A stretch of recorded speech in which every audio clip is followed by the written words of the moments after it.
You know, as you get older, as a gamer, and you play more and more games, you start to notice some things about yourself. What you love, what you hate, and all the marginal in between. But, very, very rarely, every once in a while, you'll come across something that just connects with you in some weird, particular way. Something you can fully admit is flawed, and yet, despite those flaws, there's just a little something about it that allows you to look past them and love it. For me, that game is Fire Emblem Radiant Dawn, a game I've played so many times I've lost count. It's a game that, despite some very odd design choices, I still find so damn endearing, and I still find myself playing it to this day. But why is that? What about this game really spoke to me? Well, that's the whole point of this video, isn't it? And this one's going to be a particularly long one, so let's just not beat around the bush here, and let's get into Radiant Dawn Told Long. But before we can do that, we have to go into a quick recap of the backstory here. Radiant Dawn is a sequel to the generally beloved Path of Radiance. The games take place on the continent of Tellius. Tellius has two distinct races that make up its sentient population. The Bjork, who are, for all intents and purposes, just regular humans, and the Laguz, humanoid in appearance with the ability to transform into animals. The two races all divide themselves into their own nations, but generally don't mingle much. Bjork think of Laguz as monstrous, filthy creatures that are beneath them, while the Laguz tend to see the Bjork as just being pathetic and weak. Anyways, let's get into the nations here, shall we? To the northwest, you have Crimea, a smaller, newer Bjork nation that has recently gained independence. It's one of the only nations that tries to actively work with its Laguz neighbors. To its south is Gallia, a Laguz nation made up of people able to transform into giant cats, namely lions, tigers, and regular house cats for some reason. Anyways, they too are one of the only nations looking to work with their opposite race and have formed something of a simplistic partnership with Crimea. To the south of them is another Laguz nation, Goldoa, a nation of people able to transform into dragons. Goldoa is an extremely neutral nation and refuses to help or even interact with anyone outside their borders, be they Bjork or Laguz. Next, to the very south of the continent, we have a series of islands that are made up by two Laguz nations, Phoenicius, the nation of hawks, and Kilovas, a nation of crows. The two are somewhat at odds with one another, but tend to hate Bjork pretty equally. Next we have the largest nation in Tellius, comprising the majority of the eastern border, Benyon, a massive nation of Bjork from which Crimea had somewhat recently gained independence from. They are a strongly religious nation and led by both a holy empress as well as a senate of nobles. Finally, to the north, there's the nation of Dayan, a wintry, cold Bjork nation, and the primary antagonist of the previous game. Speaking of which, let's quickly summarize the events of that game. In Path of Radiance, you follow the story of Ike, that one guy from the Smash Bros. Games that everyone likes for some reason. He's part of a group called the Grail Mercenaries, who make their home in Crimea. They spend most of their time minding their own business, but one day, all that is flipped on its head when their happy little nation is invaded by its neighbor, Dayan. Whereupon, the king and queen are killed and the nation is quickly conquered. However, Ike and company just so happen to come across the Princess of Crimea, who managed to escape the slaughter of her family and is currently on the run from Dayan. So, the Grail Mercenaries agree to help this princess reach Benyon, where she can petition them for aid in driving out the invading Dayan. After a series of adventures spanning the entire continent, Ike and Princess Alencia reach Benyon, get the aid that they were promised, march on Dayan, and eventually defeat the Mad King ruling the land and take back their happy little nation. So that is the plot going into Radiant Dawn. Crimea and Benyon, along with a bit of help from some of the Laguz nations, have defeated Dayan and much of the world has returned to what it once was. So we can finally begin the game proper. However, just to be transparent, I do want to say that I am emulating this because trying to get prolonged footage off my Wii is like trying to get water from stone, which unfortunately means that we won't be playing on New Game Plus, which does mean that we're going to miss out on a couple nice features, but I will go over them when we get into them. Anyways, this game takes place in Dayan, interestingly enough. It's been 3 years since the end of the previous war. Crimea, the victors of said war, did not have enough manpower necessary to keep an entire nation occupied. So they handed control of Daein over to their ally, Benyon, instead. And let's just say Benyon has not done a great job with the place. Life in Daein is basically poverty. The able-bodied are forced to toil away in many various work camps, while the elderly and young are left with barely enough food to survive. Yes, conditions couldn't be worse for the poor nation of Daein.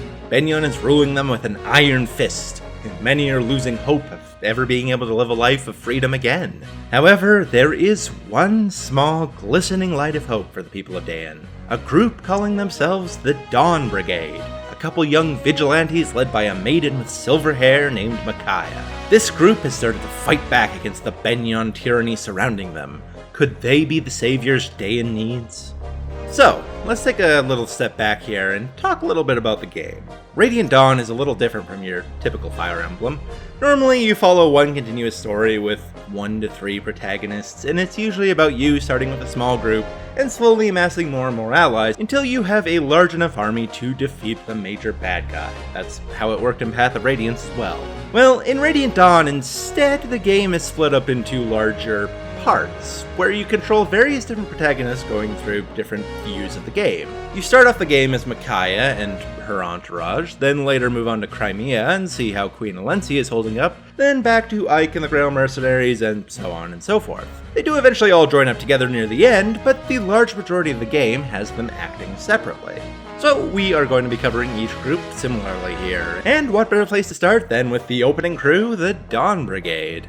Now, I'm pretty sure the Dawn Brigade is one of the most hated group of characters in any Fire Emblem ever. Maybe hated is too strong of a word. Forgotten? Unmemorable? They don't have a lot of fans, let's say. And I mean, it's not without reason. As a group of characters, they are very, very underdeveloped. With, I guess, the exception of Micaiah and Soth. There's a couple of reasons for that, which I'll get into later, but for now, let's just say most of the Dawn Brigade shows up and then is immediately inconsequential to the plot from there on.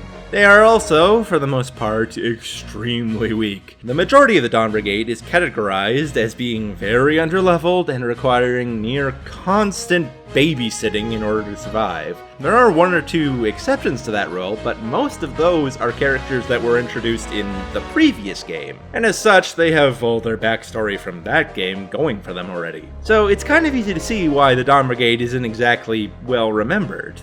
Still, I've always had something of a soft spot for the Dawn Brigade, and I think it's because of the same reason I gravitate towards the recruits from Sacred Stones, or the Est archetype in every other Fire Emblem. I can't help but root for an underdog, you know? And you can't get more underdog than the Dawn Brigade. Both in universe and in reality, they're basically despised. Anyways, let's start with the story here. We'll meet them and you'll see what I mean. So, our story begins as many Fire Emblems do, with a bunch of bandits invading a village. The Benyon soldiers, not giving much of a toss about the Daein civilians, are very slow to mobilize against them, so it's up to the Dawn Brigade to step in and help the poor townsfolk. Seeing as this is a Fire Emblem and all, I thought it might be a good idea to go over every character we get as we get them, and give them a short little intro as to who they are and what their strengths are. Not only do I always enjoy this kind of thing, because I love comparing and contrasting characters in games like this, but it is also probably going to give a lot of these characters more development than they actually get in game.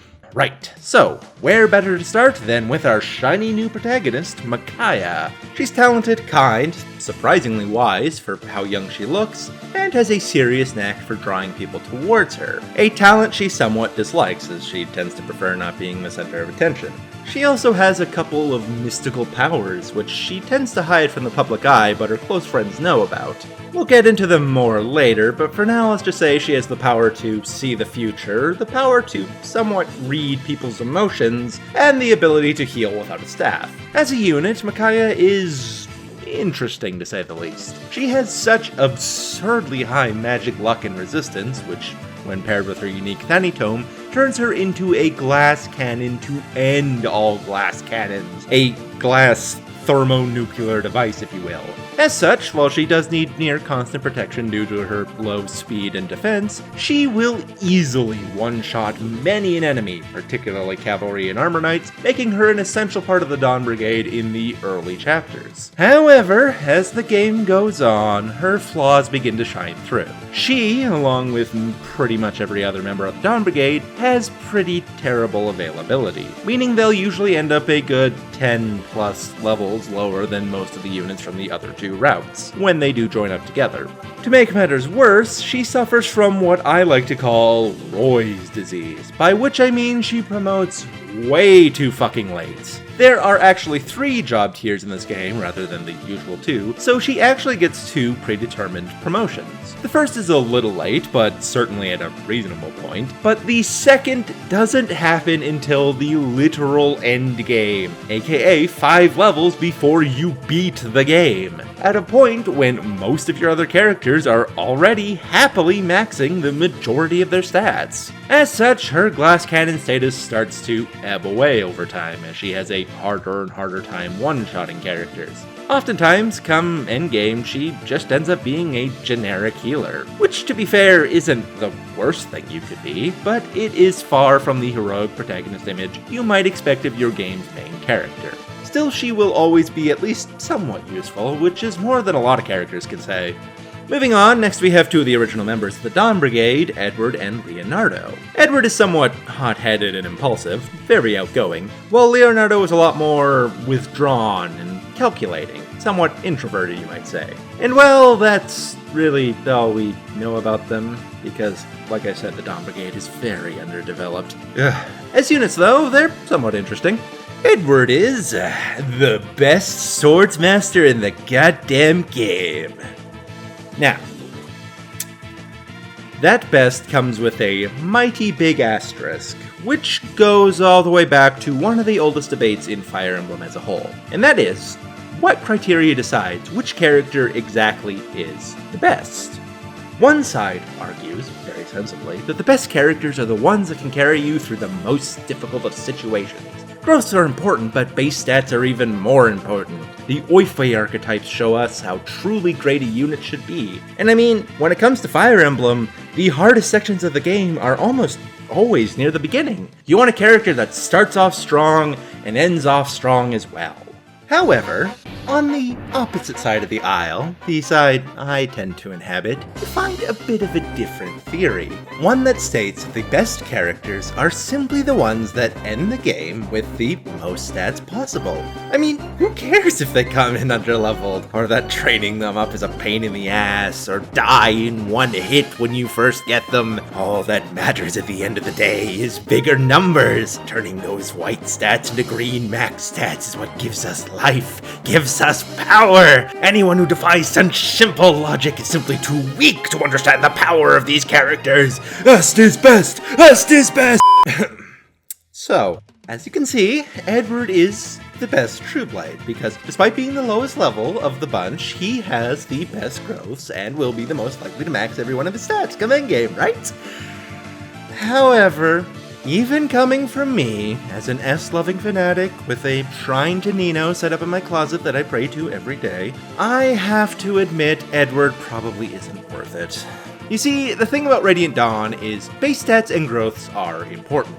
But when you're sitting there near the end and you're really considering what characters to bring with you come endgame, the actual most important thing to consider is actually maximum stats, strangely enough, as pretty much every character in this game will start to maximize a large number of their stats at around that point.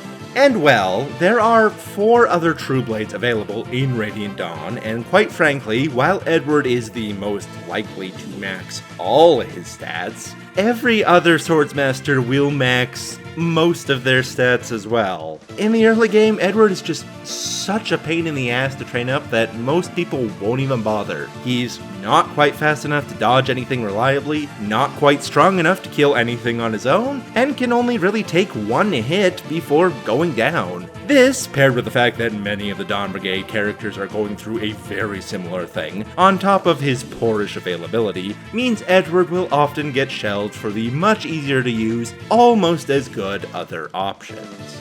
But if you do want to finish the game with, technically, the best True Blade, then Edward is your guy. Oh, that was longer than I meant it to be. Don't worry, they are not all going to be that long. Thankfully, Leonardo is a lot simpler to talk about. Don't use him.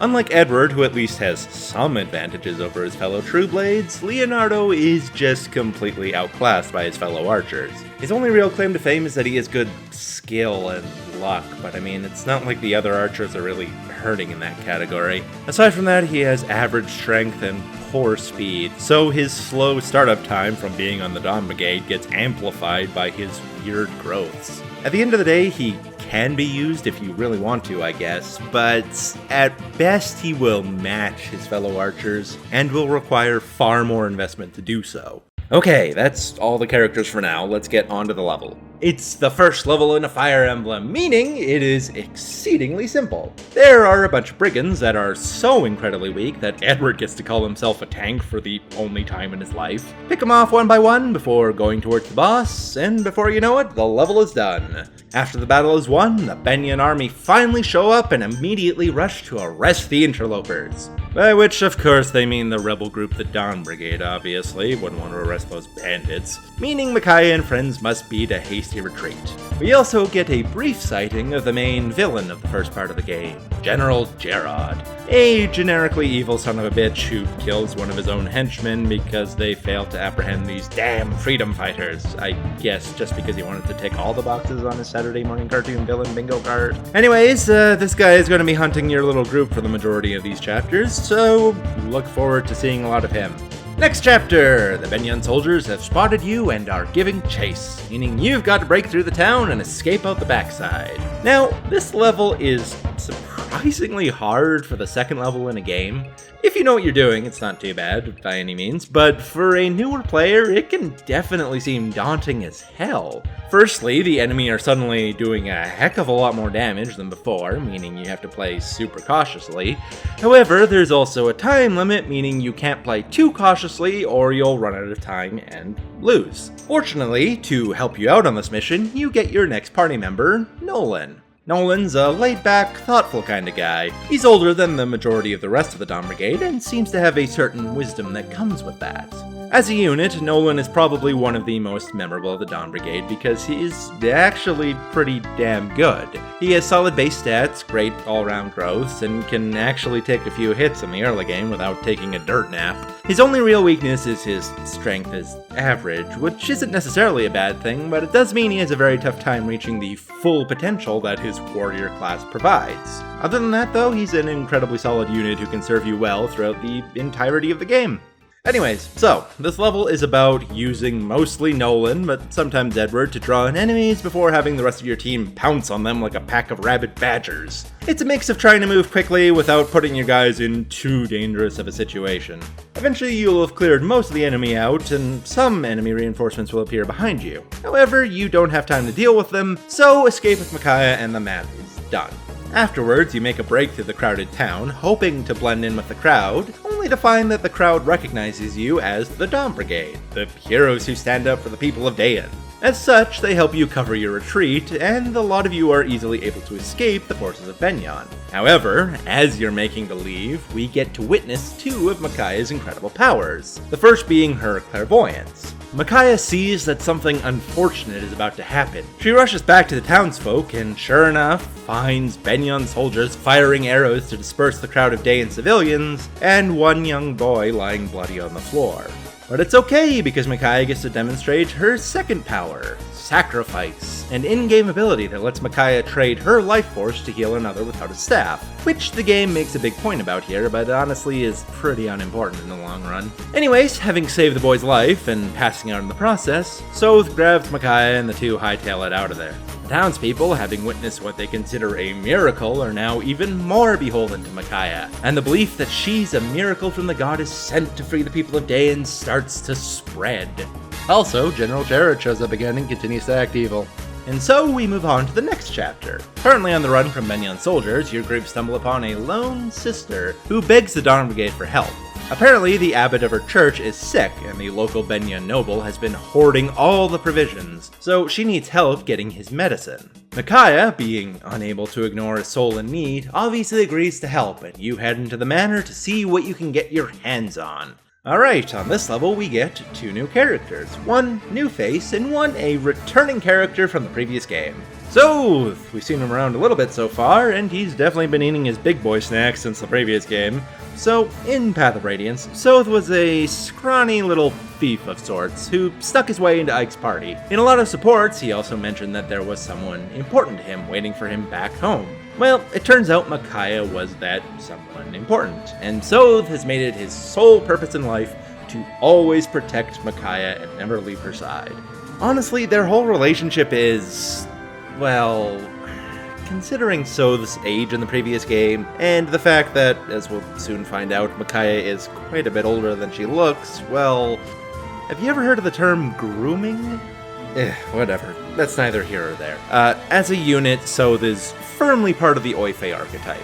In the early game, he will be a menace, and his growths are solid enough that he won't ever truly fall off. However, as the game goes on, he does noticeably drop off in usefulness, and may even end up being something of a liability when all your characters convene together. There are 3 total dagger users in the game, and as far as the endgame goes, Soth is by and large the worst. His growths don't fit particularly well into the thief mold, and the Whisper has one of the worst strength caps in the game, meaning even if he does reach his full potential, it still won't be that great. Still, he does have one weird benefit. Come endgame, you are forced to choose your 10 strongest warriors to bring with you alongside your main characters. But Soth is one of your main characters, which means he technically doesn't take up a team slot. So there's no real downside in using him. You have to bring him along anyway. Next up, we got Laura, the Dawn Brigade's main healer. As a character, she's shown to have something of a sheltered upbringing, living her entire life in the church, working as a sister.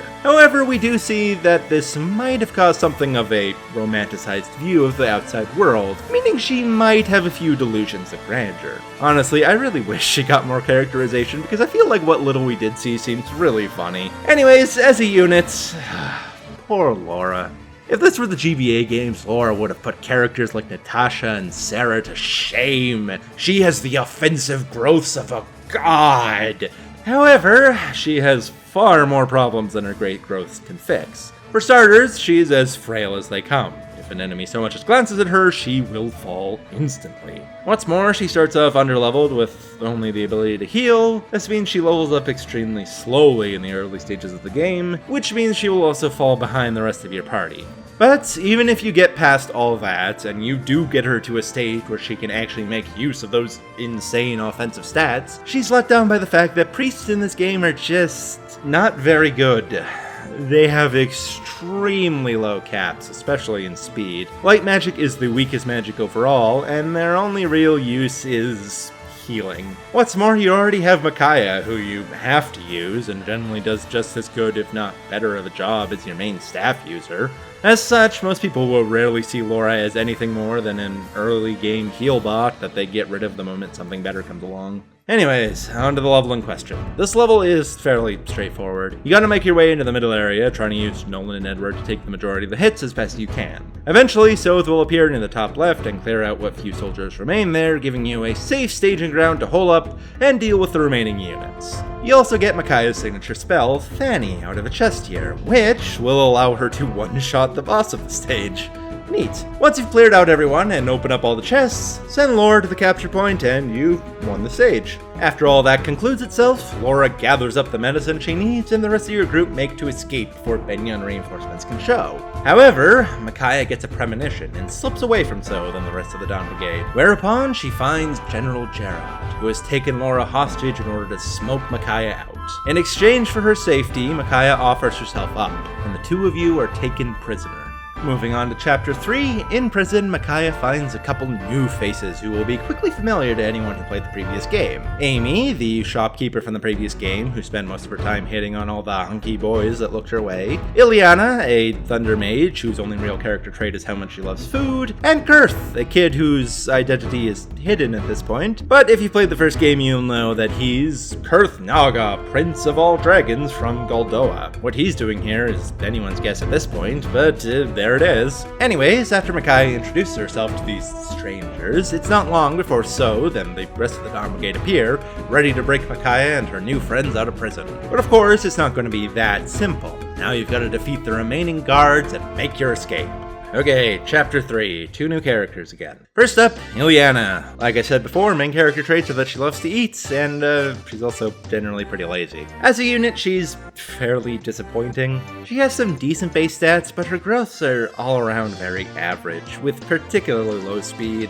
However, she does have two unique things going for her. First of all, she has the most availability in the game. Not only do you get her for most of Micaiah's chapters, she will also join Ike's group very early on in the route, meaning as far as experience is concerned, she's nothing to worry about. Secondly, she is the only Thunder Mage in the game. Now, on a day-to-day basis, this is actually a bad thing. For whatever reason, Thunder Magic got nerfed in Radiant Dawn. It used to be the strongest but least accurate of the three anima magics, with Fire being middle ground and Wind being the weakest but most accurate. Well, this time around, for whatever reason, they kept it the least accurate, but now it's also the weakest. Its only really upside is it gets like a very slight chance to crit.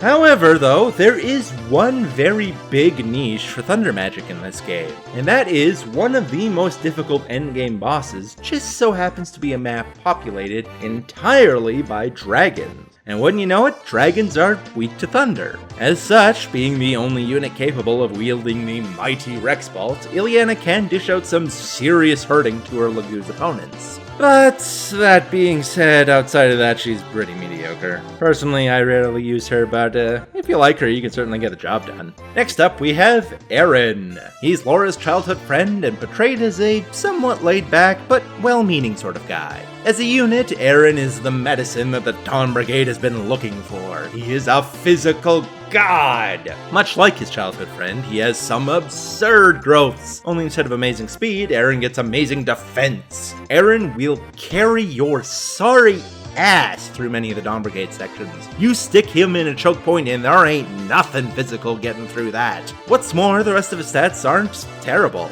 They're average, they'll take a while to catch up, but he's got so much strength and bulk that he'll easily be able to give them the time to catch up. However, there is one problem when it comes to Aaron, and it's one that I'm sure many Fire Emblem fans will recognize.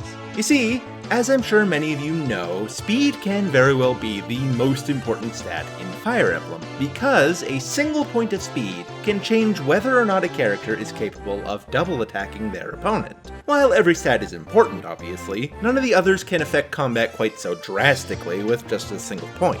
Well, as it turns out, come the very end game, just about every boss you fight, with one key exception, can be double attacked by characters with 34 or more speed, essentially doubling those characters' damage output. The problem here is, there are quite a lot of characters that cap their speed at 33 or less. This includes generals, tigers, most paladins, all non-fire mages, male wyverns, and male halberdiers or sentinels. Which brings us to Aaron. Despite the fact that Aaron has very comparable growths to his female counterpart Nephany, and can certainly match her over the course of the game, come these endgame bosses, if I were to borrow some terms from D&D here, he gets a +1 modifier to all his damage, thanks to having a slightly higher strength cap, while she gets a ×2 modifier due to her single point of extra speed. So, despite the two of them looking to have very similar stats, that single point of speed means that she far outweighs him in the damage department. This is what I like to call the rule of 34 speed, and unfortunately there are a lot of characters that fall victim to it. Quite often, whenever I'm going to say that a character is pretty bad in the endgame, it's because they cap at less than 34 speed. Still, in regards to Eren, if you look past that and just concentrate on what he's capable of in the early to mid-game, he certainly can kick a lot of ass. Okay, that was a lot of stuff that's probably not going to come up for a while, so let's get back into the story, shall we? This time we need to escape once again, only now we have two NPCs with us, Amy and Kurth, both of whom are unable to fight back. But you can give them simple commands to kind of follow your pointers, so you have to be smart with them. First of all, you have to know that at some point enemy reinforcements will appear behind you, so don't just leave them alone while you clean up the enemies. Have them slowly but surely inch along behind you, and in the meantime go about mopping up the enemy forces. There's no real rush this time though, fortunately, there's no time limit, so unless you desperately want that piddling of extra bonus EXP for finishing the map quickly, take your time and don't overextend your units. And before you know it, you'll have made it to the end. Send Amy and Kurth through the escape route first in order to get a little bonus EXP yourself, and send everyone else through to complete the mission. With the job done and your friends safe and secure, you meet up with Amy's crew, the rest of the shopkeepers from the first game. Mooston, the weapons dealer, Amy, the item and staff store, and the twins, George, who will buy your leftover junk, and Daniel, who can forge you better, more expensive weapons. Anyways, as you're talking with them, they end up mentioning something about a rumor they've been hearing about. One of a supposed heir to King Ashnard, who's currently taking refuge in the desert just out of Dayan. An odd rumor to be sure, it was never made public that Ashnard had a son, but I mean, it certainly isn't out of the question that he had one either. Perhaps he could be there, rallying the banner Dayan needs to escape this Benyon oppression. Micaiah decides to use her clairvoyance and sees that they will indeed have a fateful encounter in the desert. So the lot of you head off to see what this supposed prince really is. Okay, Chapter 4. We finally get access to our home base here, which means we get to see some of the new features Radiant Dawn has to offer. And on top of the usual item management and shopping, there are a few that I think are worth talking about. For starters, there's bonus experience, a feature that was introduced in Path of Radiance that returns once more. However, rather than the previous game's version, which worked how you might expect, spend bonus XP, get free levels, instead in Radiant Dawn, bonus experience gives you a special level up, where your characters will only ever get exactly 3 stat points per bonus level up. These stats are based heavily on the character's growths, so if you take Laura for example, chances are she'll get a point in magic, a point in skill, and a point in speed every single time. This makes BXP a rather poor choice for leveling up underleveled characters, as it will give them very skewed stats. However, where it does come in very useful is when characters start maxing out stats, as you'll still be guaranteed to get those 3 stat points, but now they can actually land on stats with weaker growths. This feature makes characters with very extreme growths, like Micaiah, a lot better, as they'll naturally max out their stronger stats very quickly, and bonus experience can patch up whatever straggled behind. Conversely, this also makes characters with very even growths a fair bit less reliable. After that, we have supports, which got a pretty big overhaul in this game. So, rather than the usual trend of each character getting a few specific supports from various other characters, instead, Radiant Dawn decided to make it so that every single character can support every single other character in the game. From a gameplay perspective, this is pretty great actually, because you can pair off characters with the best, most complementary elements to get some ludicrous support buffs. Pair off an Earth element with another Earth element and you've basically made those 2 characters absolutely unkillable. However, from the more flavorful side of things, this is a massive step back. Because of course, if they tried to come up with a unique skit for each and every character interaction in the game, it would be damn near impossible. So instead, they opted for a much simpler solution. Instead now, each character has a generic line that they say when they talk to whoever they support, and a generic line they say in response to whoever's supporting them. Micaiah, let's work together. I'll do my best, really. You'll be amazed by my fighting prowess. Of course I'll stand by you. You needn't even ask the question. He didn't ask the question. He said he'd show you his fighting prowess. Gah! It's so freaking mundane. The skits of old were never Shakespeare, obviously, and there were a lot of really forgettable ones, but they were enough to help individuals in these massive rosters at least stand out. Just look at Ileana, for example. She does nothing in either of these games. She shows up, kinda helps out, says, "I'm hungry," then falls into the back, never to see the main storyline ever again. And yet, she has one pretty hilarious support where she tries to eat Mia's foot, and bam! Everyone remembers her. You want to ask why the Dawn Brigade is unpopular? This here is why they are. They got barely anything to help them stand out, and so as a result, the public at large forgets about them. Well, I guess that the characters in this game do get one tiny thing to help them stand out, and that's base conversations, which is the last thing I want to talk about inside the base. Every level from now on, there will be a few little skits showing stuff that's going on in the periphery of the main storyline. They're pretty great for a little bit of ancillary world building, but far from being able to replace supports in the character building role. However, one thing that you do get from these conversations is, every once in a while, you will unlock a new character. And what do you know, that's exactly what's happening here. In a little skit, we get introduced to our newest character, Meg, a young farm girl from Crimea who has come to Dayan in order to find her hubby-to-be. She also turns out to be the daughter of Braum, a character from Path of Radiance. And well, if you did some of Braum's support in the previous game, you'll quickly be able to realize that her hubby-to-be is actually Zihark, who Braum promised one of his daughter's hands in marriage, much to Zihark's chagrin. You see how much fun supports can be? Why must you take this from me? Anyways, as a unit, Meg is, well, she's pretty terrible. She's underleveled to an extreme degree, i.e. she's a lower level than Edward was back when you first got him in the very first level of the game, and he's still struggling at this point. Her growths are odd. They aren't bad per se, but they mean that you once again get a rather vulnerable unit who can't dish out a ton of damage. This means that, in my opinion, Meg ends up being the second hardest character in the game to train up. However, if you do go through the rigmarole of leveling her up, you'll quickly find that it probably wasn't worth it. Because quite frankly, generals or marshals, in this case, just aren't all that good. Low movement and speed are not a winning combination, and while she will eventually develop some very nice mixed bulk, it won't be enough to justify using her over the many much easier to use, generally better options available. Poor Meg. She is a unique class, and sometimes the challenge of leveling her up can be a reward all its own, but she's often more trouble than she's worth.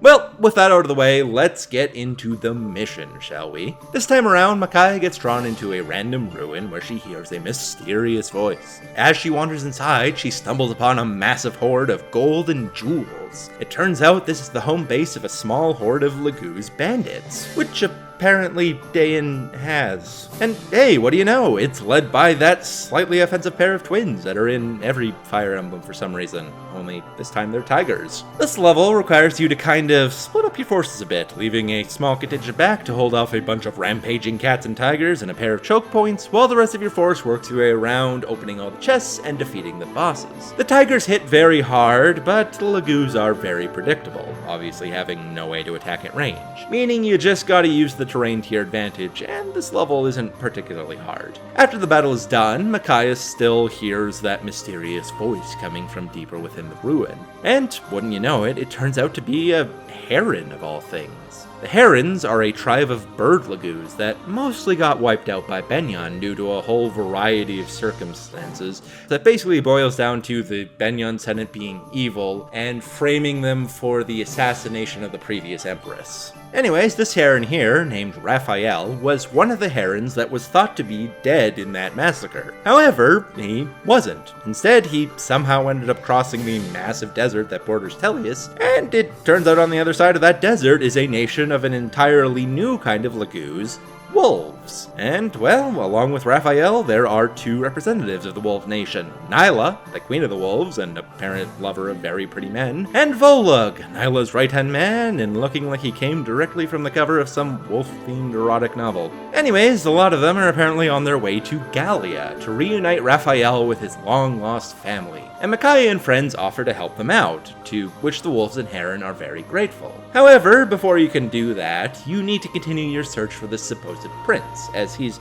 probably out there somewhere. Nyla is more than happy to wait, and even offers you some support, giving you Volug as a new member of your party to help you on your way. Volug is a bit of an oddball. He can't speak English, or the modern tongue as they call it in this game, so even by Radiant Dawn standards he has very little characterization. The only thing you can really say about him is he's very loyal. As a unit, Volug is a little odd. He's our first real Lagoos too, so let's talk about them a little bit. The Lagoos are unique to the Tellius game and have an interesting playstyle. In Radiant Dawn, they have a meter that fills up to 30 through a variety of ways, and when it's full, it allows them to transform into their beast form. While transformed, they get access to their unique, always equipped weapon, fangs, claws, beaks, whatever it is, depends on what the Lagoos is exactly. And they also receive double their base stats, allowing them to kick ass like no other. However, that 30-point bar will slowly lower, bit by bit, every turn, as well as a small chunk with every encounter they fight. As such, if they stay in combat for too long, they will transform back into their vulnerable humanoid form, leaving them weak and easily picked off. Though they do get to keep their sky-high HP stats at least. Anyways, Volug is the only generic wolf in the game, and in theory, wolves are actually pretty damn good, having a great mix of strength, speed, and bulk. Early on, Volug is an absolute unit. His defense ain't great, but he's got tons of HP, decent avoidability, and can quickly shred anything that comes his way. However, Volug does come with a rather serious problem, and that is his growths are kind of terrible. High HP and luck can only carry you so far when your strength, defense, and res stats are like sub 30%.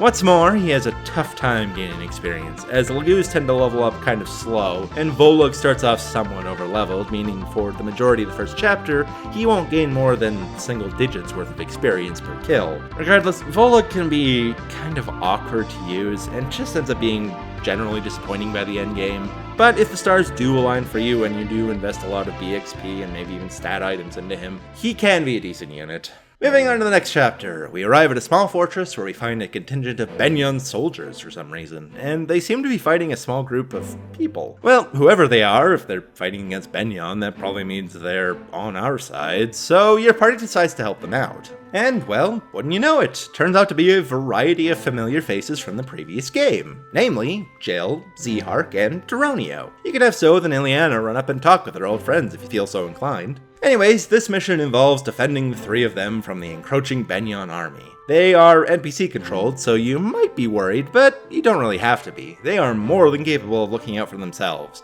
Taronio in particular is basically invincible on this stage. That being said, Jill can sometimes get baited into straying a little too far into enemy territory and killed, so keep an eye on her and you should be fine. Anyways, your main objective is going to be to try to defend this large square that sits in the middle of the map. It takes a bit of effort to get up there, but once you have it, you'll have the high ground over your enemies and easily be able to defend the main objective. This map has a very short time limit, so just try to kill as much of the enemy as you can before time runs out and you're victorious. After the battle, Sothe and the three have a happy little reunion. But before it can get too far, you're interrupted by another figure, Izuka.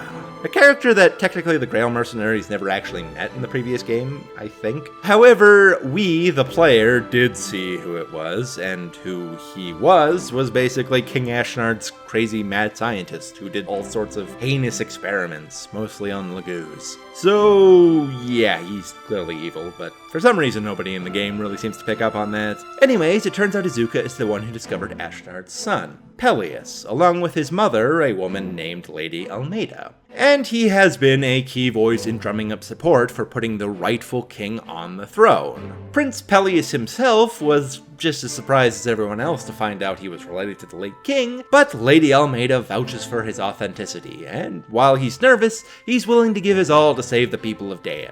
Micaiah, using her third power to kind of read people's emotions, sees that he's at least telling the truth in the fact that he wants to help Daein, and agrees to help Peleus save the country, whereupon Izuka immediately instates her as the vice general of the Daein army, looking to use her reputation as the silver-haired maiden to win the people's support. It's a bit of a sleazy move, but Micaiah agrees to it regardless, and so the fight for true Daein liberation begins. And it's time for your first major battle, to liberate a Dayan city and win any there who are willing to fight there for your side. After a brief regrouping and restocking of supplies, you head off to confront the Benyan army. This chapter is split into two maps for whatever reason, the first being a sort of grassy canyon surrounded on all sides by tall cliffs. It's also where you finally get access to your new friends, so let's talk about them. First off, Zihark. Zihark was shown in the previous game as being a bit of a gentle soul who had a real passion for helping out Laguz for whatever reason. Zihark is also our second Swordsmaster, and generally just very good. Even for Swordsmasters, he sports particularly high speed and skill, as well as quite good resistance. That being said, his strength can struggle. Still, he comes in very slightly overleveled, meaning he has a lot of room to grow, and is basically solid from beginning to end. Can't really go wrong using him. Next up is Turonio, one of the former Knights of Dayan, and shown to be an honest, honorable man. Now, Turonio as a unit is weird. He's kind of too good for this point in the game. With Zihark and So, they're just weak enough that you can slap a couple bronze weapons on them and, they can work at weakening enemy units for the time being, letting your weaker, frailer friends get some much needed experience. Turonio can do no such thing. He's far too powerful at this point in the game, and even with a bronze lance, he'll kill most anything that comes into contact with him. As for late game, his growths are fine, but like all generals, he suffers from low speed and movement, and to make matters worse, he's almost entirely outclassed by his fellow Lance General Gatry, who has better growths and availability. As such, Turonio is in the odd place of being too good when you first get him, and not good enough when he comes back. But he's got the best facial hair in the game, so that's gotta count for something. Anyways, moving on, finally we have Jill. Jill was a bit of an interesting character in the previous game. She was an enemy soldier that you fought in Dayan, but eventually joined your side and realized that she had basically grown up with a lot of bigoted views towards Laguz that weren't actually true. And she ended up becoming close friends with a number of the Grail mercenaries, particularly Mist. As a unit, Jill might very well be the best Bjork unit in the game. Solid base stats, the broken flying type, comes in at a perfect level to still grow naturally, great all-around growths, and amazing stat caps, giving her good stats in just about everything. You really can't go wrong with Jill. Like, literally everyone loves Jill. She'll be great at every stage of the game, and really the question sort of becomes, why wouldn't you use her? Okay, on to the mission in question. This stage's most notable aspect is there's quite a few enemy reinforcements that appear over the course of it. Some armor knights and archers, but scariest of all, a couple Pegasus knights. Now, the Pegasi themselves are rather weak, however they have a ton of movement and appear in places that only Jill is capable of reaching. As such, characters like Micaiah, Leonardo, and especially Laura have to be extra careful in order to not get picked off by a surprise flyer appearing on your flank. After making your way through the surprise ambushes and claiming up the somewhat entrenched group of units near the end, you immediately start the second map. Here, the enemy general confronts you, bringing out a small group of hostages, threatening to execute each and every one of them if you don't surrender. Micaiah, unwilling to sacrifice anyone, gets ready to lay down her arms. However, before she can, something surprising happens. A group of enemy cavalry, sickened by the cheap tactics employed by their general, pick up the frightened civilians and make a break for it, leaving you to rush to the newly allied cavalry's aid. This is a neat mission. To your left, you've got a wide open area absolutely littered with cavalry. To the right, a tight bridge leading to the escaped allied cavalry. Send your fastest units, namely Volug, Soth, and Jill, directly towards the allied cavalry. Generally speaking, you usually can't save all the cavalry without a casualty or two, but hopefully you should be able to save all the villagers at least. While all that's going on, have your bulkiest fighters block off the two-square bridge to your left. Anyways, eventually your allies should hopefully have passed into the safe territory between your two bridges, and you'll be able to advance on the enemy general. Before long, he's dead, and the day's yours. After the fighting is done, you meet up with the leader of the knights who broke away from Benyan, only to find out that she's actually the daughter of one of the 4 riders of Dayan, and an old friend of Turonio's. Her name's Fiona, and she's more than willing to throw in her lot with your cause. Oh, Fiona.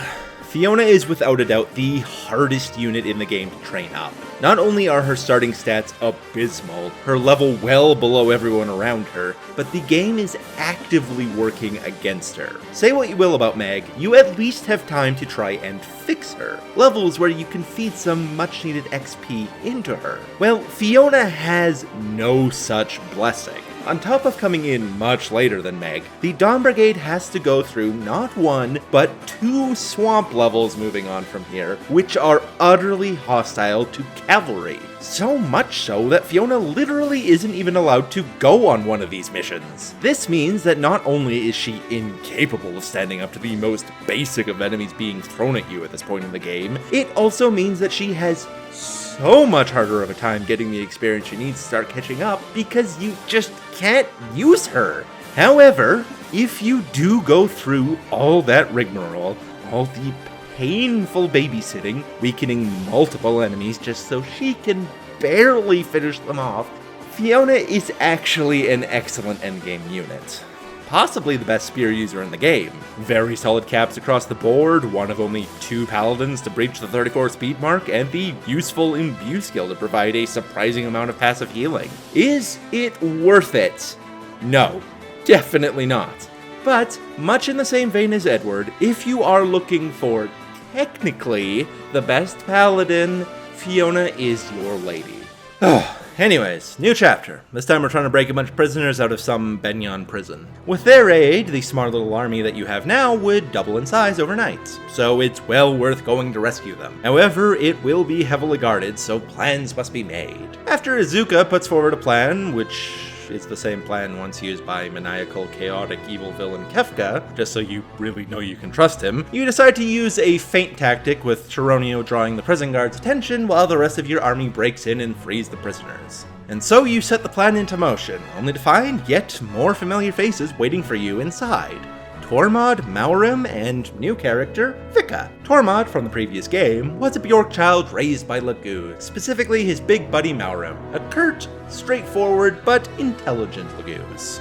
And I guess Vika is a traveling companion they happen to pick up between games. The 3 of them have been fighting tirelessly for Laguz's rights, and have recently started working with the Empress to achieve just that goal. Soth heads off to meet with him, and Tormod informs you that he has some good news. But it'll have to wait till after the fight. So, you steadily make your way through the map, slowly but surely picking off the guards before breaking open the prison cells and freeing captive Daean soldiers. And of course, you have your new friends to help you out, so let's go over them. Now, Tormod and crew are an odd bunch. They have some of the worst availability in the game. You get them for this chapter, plus 2 more, then you literally don't see them again until the second to last chapter before Endgame. And they don't gain any levels in the intervening period, so they are going to be pretty damn underleveled when you get them back. Still, if you do go through the rigmarole of leveling them up, how are they? Tormod is one of 2 fire mages. Technically 3 if you count the Empress, but she's kind of got her own job. And he and Khalil have surprisingly similar growths to boot. So, with Khalil being much easier to level up due to having much better availability, she is often the superior option. Although, really, both are about as good as the other. As usefulness, fire mages are surprisingly good. While they suffer from the same fate of every other mage, that they have a ridiculously low speed cap, fire mages gain access to the unique tome Rex Flame, which, when you know it, gives you an extra plus 3 speed while equipped, shooting Tormod and Khalil up to a very credible 35 speed. This makes them pretty decent as far as endgame units go, and if you've got a soft spot for Tormod's walking, talking Napoleon complex, then he does alright. Maurim next, and he's certainly the easiest of the 3 to train up. He has very good base stats for his level, and even when you get him back, he'll still leave a nasty mark on the enemy that touches him, though he'll be quite slow for a bit. In fact, you could probably say he's the best Tiger in the game. Despite having much less playtime, his base stats are great, and he has pretty damn good growths. What more could you want? Well, unfortunately, Tigers are a pretty marginal unit. They have a lot of movement and strength, which is always nice, but their low speed and res really hurts them in the late game. Anyways, finally, there's Vika, the first of the Bird Laguz, and Bird Laguz are busted as hell. That being said, Ravens are not quite as broken as Hawks, and Vika has a number of problems. Her growths are great in every stat except for strength and defense, and while in the long run this can be easily remedied with a bit of bonus experience, short terms it means she'll be doing very little damage when you get her back, making training her up especially difficult. Still, if you want to use a Raven, I'd say her and Neolucci are pretty interchangeable. They both have dismal availability, so you can really just take your pick. Should do alright if you put in the effort, but maybe isn't really worth it. And with that, we have finished up the characters for this stage. And would you look at that? Just in time to watch the boss fall and the last of the soldiers escape. Victory is yours! After reporting back to the base, new soldiers in tow, you meet up with Tormod to see what the good news he has is. It turns out the Empress had no idea about the travesties being committed in Dayan, and it was in fact all the work of a senator called Duke Numida. Expect that to be a running theme, by the way. So anyways, she ordered an investigation team to be sent into Dayan to see these so-called travesties for herself, and punish the Duke should such rumors be true. Which is good news. There may be hope in sight after all. Although we can bet Gerard and Numida won't just sit and take their punishments, so we will have to be cautious. Also, after your little meeting with Tormod, Micaiah has a surprise little talk with Maurum, who reveals a secret she has been trying heavily to keep hidden. That Micaiah is one of the Branded. So, the Branded were a concept introduced in the previous game, and will be an important part of the story, eventually. So let's quickly go over it. Basically, if a Laguz and Bjork have a child, certain things will happen. 1. The Laguz parent will lose the ability to transform, and 2. The child will be born with a brand somewhere on their body. The child themselves is mostly Bjork in nature, can't transform or anything, but does usually have an unusually long lifespan. More importantly though, both Bjork and Laguz despise the Branded.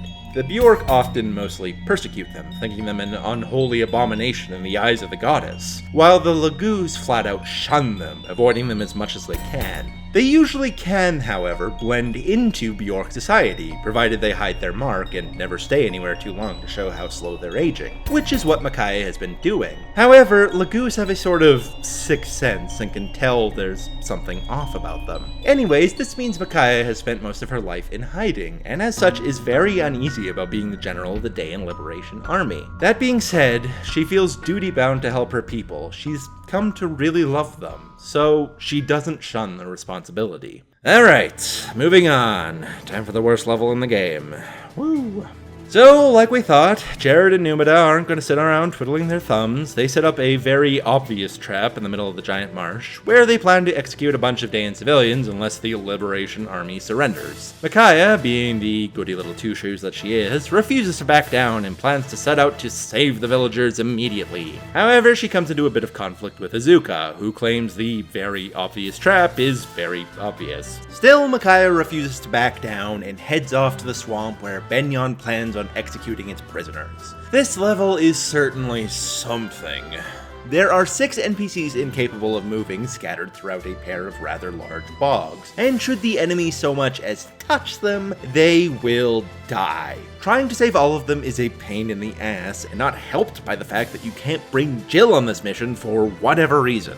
Oh, and to add insult to injury, of course the enemy is also using poison weapons, just so this level can be as annoying as possible. Thankfully, there is one saving grace. You get 2 new party members, and wouldn't you know it, it's Nyla and Raphael, who have decided to lend a proper hand in helping you liberate Dayan. First up, Raphael, the fragile, beautiful, long-lost Heron Prince, who, after a series of tragic events, lost the ability to fly. So, herons are this game's take on dancers from traditional Fire Emblems, meaning they're absolutely worthless in combat, but have the incredibly useful ability to allow other characters to act again. There are 3 herons in this game, and they each have a few small differences to play to different players' preferences. In Raphael's case, he has the best song of the bunch. Whether transformed or not, he will always sing to every tile directly adjacent to him, meaning if you set it up properly, he can allow 4 characters to act twice per turn. However, to compensate for this, due to the lack of flying, he is also the only heron to lack the incredibly useful Canto ability, which allows you to move after acting. So, while he can sing the best, it means he himself has a harder time getting into position to make full use of his better voice. On the other end, we have Nyla, queen of the mysterious wolf tribe that lives across the desert. Like most new characters, she doesn't really have much personality going on. She just seems kinda rough and tumble like most of the other Lagoos. As a unit, however, Nyla is the first we get of what are known as the Lagoos Monarchs, which are essentially super Lagoos, who not only have some of the greatest stats in the game, period, but also have the incredible upside of being able to stay transformed permanently. Getting Nyla at this point in the game is like introducing an angry grizzly bear into a preschool. She can kill everything and everyone without getting a single scratch on her. And even though she does end up leaving your party for a fairly extended period of time after this, even when she does come back, she, like all Lagoos Monarchs, will still be an unstoppable force, damn near unkillable. As such, I, like many others who have played this game before, refuse to use the Lagoos Monarchs. They're just too damn broken and require absolutely no investment to become so. Anyways, after playing whack-a-mole with the enemy brigands and wyvern riders trying to get at the villagers, eventually you'll be able to work your way around the bog, defeat the boss, and save the day once more. And so you return to the army triumphantly. Not only did you survive the Benyon ambush, you even managed to save the villagers they'd taken prisoner. The entire Dayan army begins to cheer for Micaiah. In fact, you could almost say they start to worship her. Another seemingly impossible victory pulled right out of thin air. How could you not think she's capable of miracles? Meanwhile, the inspection team from the Empress is due to arrive any day now, and Duke Numida is not pleased. If all this keeps going as it is, he'll be indicted for his crimes. So, after some counsel with some of his fellow cartoonishly evil senators, he decides to pin the blame on General Gerard. Jared, betrayed by his former employer, decides that the only logical recourse is to double down his hatred of Micaiah. Okay.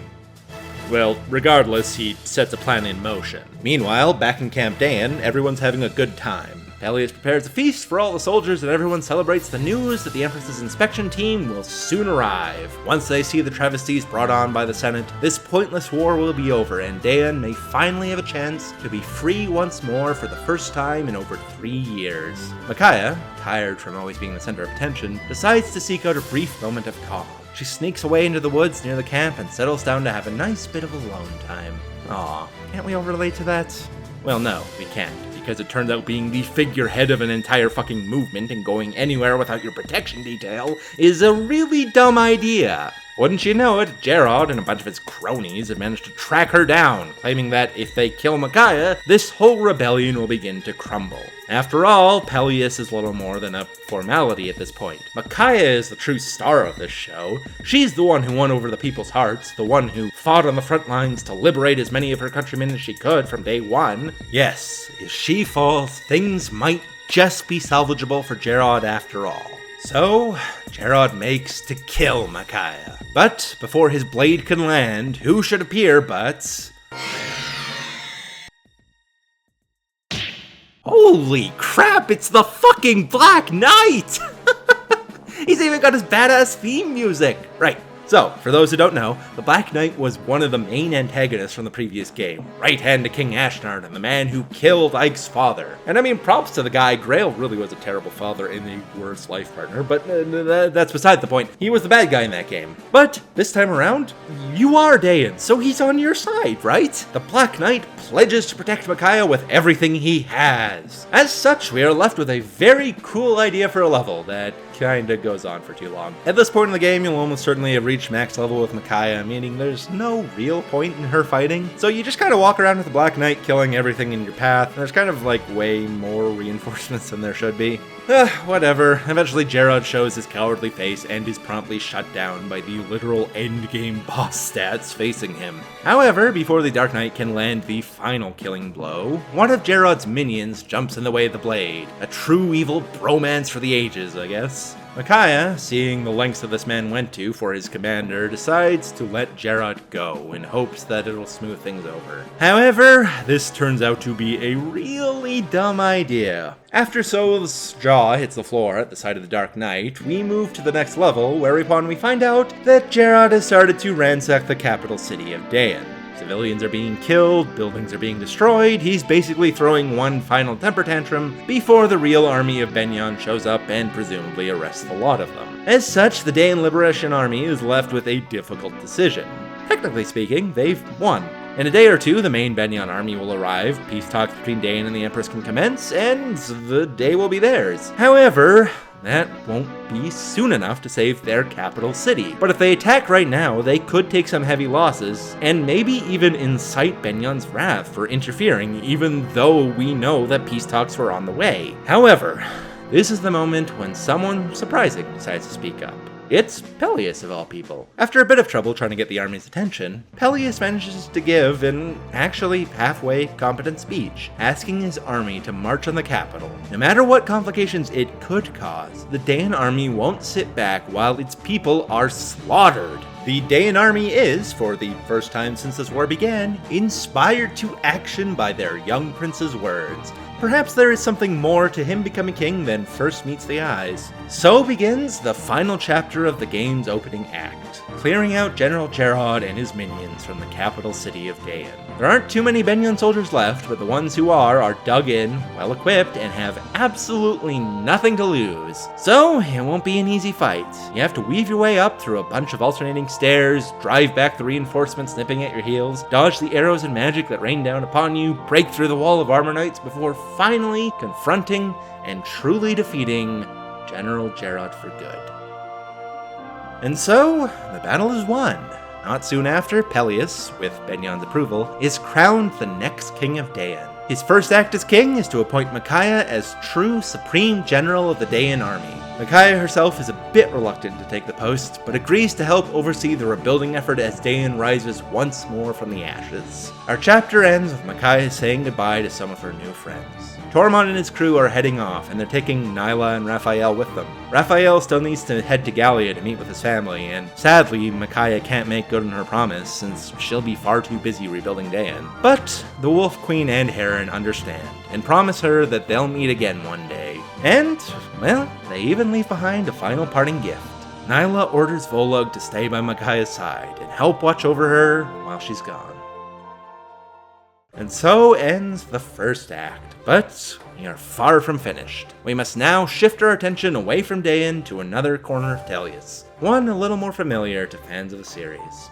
Yes, we're back in Crimea for part 2. This part is far and away the shortest part in the series, and also the most disjointed. While you could call this Queen Alencia's route, you only actually get to use her on 2 of the chapters. Instead, the plot sort of jumps around a little, focusing on several different characters throughout the country. So let's get into how things are going in Crimea. Considering Daein and Crimea's fraught history, news of Daein winning back its independence is not good news for them. The nobles of Crimea are worried of what might happen should Daein start to grow once more, and pretty soon questions about Queen Alencia's efficacy as being queen begin to arise. To make matters worse, a lot of her pillars are missing. The Grail mercenaries have not been heard from in quite some time, and one of her most trusted advisors, Count Bastion, has been sent off on some secret mission and not heard from in weeks. Yes, the rise of Daein once more has truly sent ripples through its neighboring nation. Can Crimea stay united in these worrying times? So, our chapter begins with Queen Alencia going for a leisurely, fly on her Pegasus. She's been dealing with frantic nobles left and right, and just needs a moment of peace. However, she is soon joined by one of her knights, and an old friend from the old war, Marcia, who, along with her brother, was apparently hired to work for the Crimean Royal Knights in between games. Anyways, after Marcia lightly scolds Alencia for going off without an escort, the two of them decide to head back to the capital, only for them to come across a rather unusual scene. A squad of Benyon Draco Knights, for some reason hanging out in Crimean airspace. The reason for them doing so is quickly made apparent as you see them surrounding a pair of familiar figures. It's Neolucci, a wizened old crow, along with Leanne, the princess of the Heron clan. The Draco Knights are apparently looking to capture Leanne and sell her off. herons being a hot commodity on the black market and all. So Alencia and Marcia step in to help save their friends, though to avoid any sort of international incident, Alencia pretends to just be a generic soldier. So this map's kinda cool. Every unit in it can fly, so it takes place in the clouds rather than on the ground, with those clouds acting as like cover or obstructions, but ones that move slightly every turn, which is a cool idea, and I'm kinda sad that they never really do it again. And we've got 5 new shiny units to look over, so let's check them out. First up, Alencia. In the previous game, Alencia sort of represented what would normally be the protagonist of a Fire Emblem game. You know, a disposed prince or princess set off on an epic quest to reclaim their country and crown. But of course, the game was trying to look at things from a different angle, and so Ike ended up being the protagonist. In that game, though, she played much more of a passive role than you would expect, and didn't actually join the party until way later in the game. So here, Alencia has already gone through most of her arc, but is now having to deal with the troubles that face an actual leader, and seeing whether or not she has the chops to pull it off. As a unit, Alencia is pretty solid. Technically speaking, she's the first real pre-promote we get, as she's the first character who's already on her 3rd job. And as far as 3rd job starting stats go, hers are pretty terrible. However, she has some pretty spectacular growths to help compensate for this, so in reality she acts a lot like Shinon did in the previous game. Her unique class of swords and staffs paired with solid all-around stats possibly makes her the best staff user in the game. And so overall she's just solid. Next up, we have Marcia, the upbeat, if slightly short-tempered Pegasus Knight. A former member of the Benyon Falco Knights who switched sides between games, presumably because her brother is, to put it mildly, the worst. Marcia was my favorite character from Path of Radiance. Her and Kieran were an unstoppable killing duo, capable of cutting bloody swaths through the enemy forces. In this game, I'd say she's lost a touch of her effectiveness from the previous one, but is still an incredibly useful unit, and a great candidate for the Wishblade come Endgame. After that, we have Genealogy, the Old Man Crow. His personality both in this game and in the last one is... old man, really. He wasn't actually playable though in the previous game, so how does he hold up now? One of 2 regular crows in the game, but much like VIII, Genealogy suffers from very poor availability. As such, he is not really worth the effort. Still, ravens are pretty decent as far as units go, so if you do go through all the trouble of training him up, like VIII, he can be perfectly serviceable. Next up, we have Leanne, another unit that was in the previous game, but not playable. The Princess of the Herons, who can barely speak English and is starting to take a bit after her older brother Raisin. Namely, she's far more reckless than her frail constitution should let her be. Leanne is sort of the middle ground between her 2 brothers. Compared to Raphael, her song can only ever hit 2 tiles, one in front of and one behind her, making it a worse option overall as far as the song is concerned. However, to make up for that, she gains access to the very useful Canto ability. Once again, which is better kinda comes down to personal preference and what your team is like. Finally, there is one more unit, who doesn't show up till partway through the battle. Har, who apparently ducked out of Dayan once all the fighting started, and happened to be in the wrong place at the wrong time when all this happened. Har is a laid-back, easygoing kind of guy, and sort of mentor to Jill, but eventually joined Ike's side after seeing all the atrocities that King Ashnard was causing, and being won over by Jill. As a unit, Har is pretty freaking incredible. Poorish speed and res are his only real weaknesses, though even then they're not that bad. His strength and physical bulk, on the other hand, are pretty much out of this world. What's more, he has great base stats and amazing availability, making him arguably the best unit during the mid-game. However, once we do finally get into that endgame, Har joins the rather unfortunate less than 34 speed club. What's more, the endgame is primarily dominated by magic users, so his tankiness isn't nearly as effective. As such, while he's not bad per se, he still has great movement and very high strength, he'll start to get outclassed by the likes of Jill, Nolan, and Boyd in terms of axe users, at least in the amount of damage he's outputting. Anyways, all those characters out of the way, let's get going here. This mission is really rather simple. Thankfully, the Draco Knights have decided not to kill Leanne and are instead trying to capture her. As such, most of your units aren't in any real danger, as a lot of the enemies will just kind of gun for her and try to pick her up, making them easy pickings. So this battle is just a simple matter of baiting the enemy in and feeding the XP to whoever needs it. Try to stay near-ish the top left of the map so you can recruit Har the moment he arrives, then bum rush the enemy boss and the day is yours. After the battle is over, your party land, and Alencia has a chat with Genealogy and Leanne, asking what brings them all the way out here. It turns out Leanne is looking for Ike, of all people, which is unfortunate because Queen Alencia herself has been looking for him too. It's unclear where exactly the Grail mercenaries are, but Alencia offers the birds a warm room in her castle while she continues to search for them, to which Genealogy and Leanne are only too happy to agree. With the prologue done, we move into the next chapter, where we move away from Alencia and into the Crimean countryside. It seems, outside the Queen's knowledge, trouble really is brewing in Crimea. More and more young people, enraged at their hated enemy Daeon's newfound freedom, are rallying together in protest. The cinders of revolution are beginning to ignite in the lands of Crimea. However, it's only the beginning right now, and we get to see the start of this from a pair of familiar faces. Two country bumpkins who fought in the previous war, Braum and Nephany. They, just living in the countryside, happen to hear the early rumblings of revolution, when a man shows up in their small town to incite the youth to stand up in defiance against Alencia. Braum and Nephany, seeing this and having experienced the horrors of war as well as fully agreeing with everything Alencia did, decide to suit up in their old suits of armor once more and teach these youngins a lesson they won't soon forget. So, we get 3 units this stage. Once again, one being recruited partway through. First up, Braum. As a character, Braum is adorable. Come on, he's just a simple country farmer. He's got a wife and a bunch of kids, and he only enlisted to help protect his homeland. Like, what a good guy. Everybody should strive more to be like Braum. However, as a unit, Braum is kind of terrible. He's the only axe general in the game, which pretty definitively makes him the worst axe user in the game. His only real claim to fame is having very good availability. Other than that, in the mid-game, he's outclassed by Har and Titania. In the late game, he's outclassed by Jill and Boyd. As a general, he's outclassed by Gatry. He's outclassed everywhere he goes.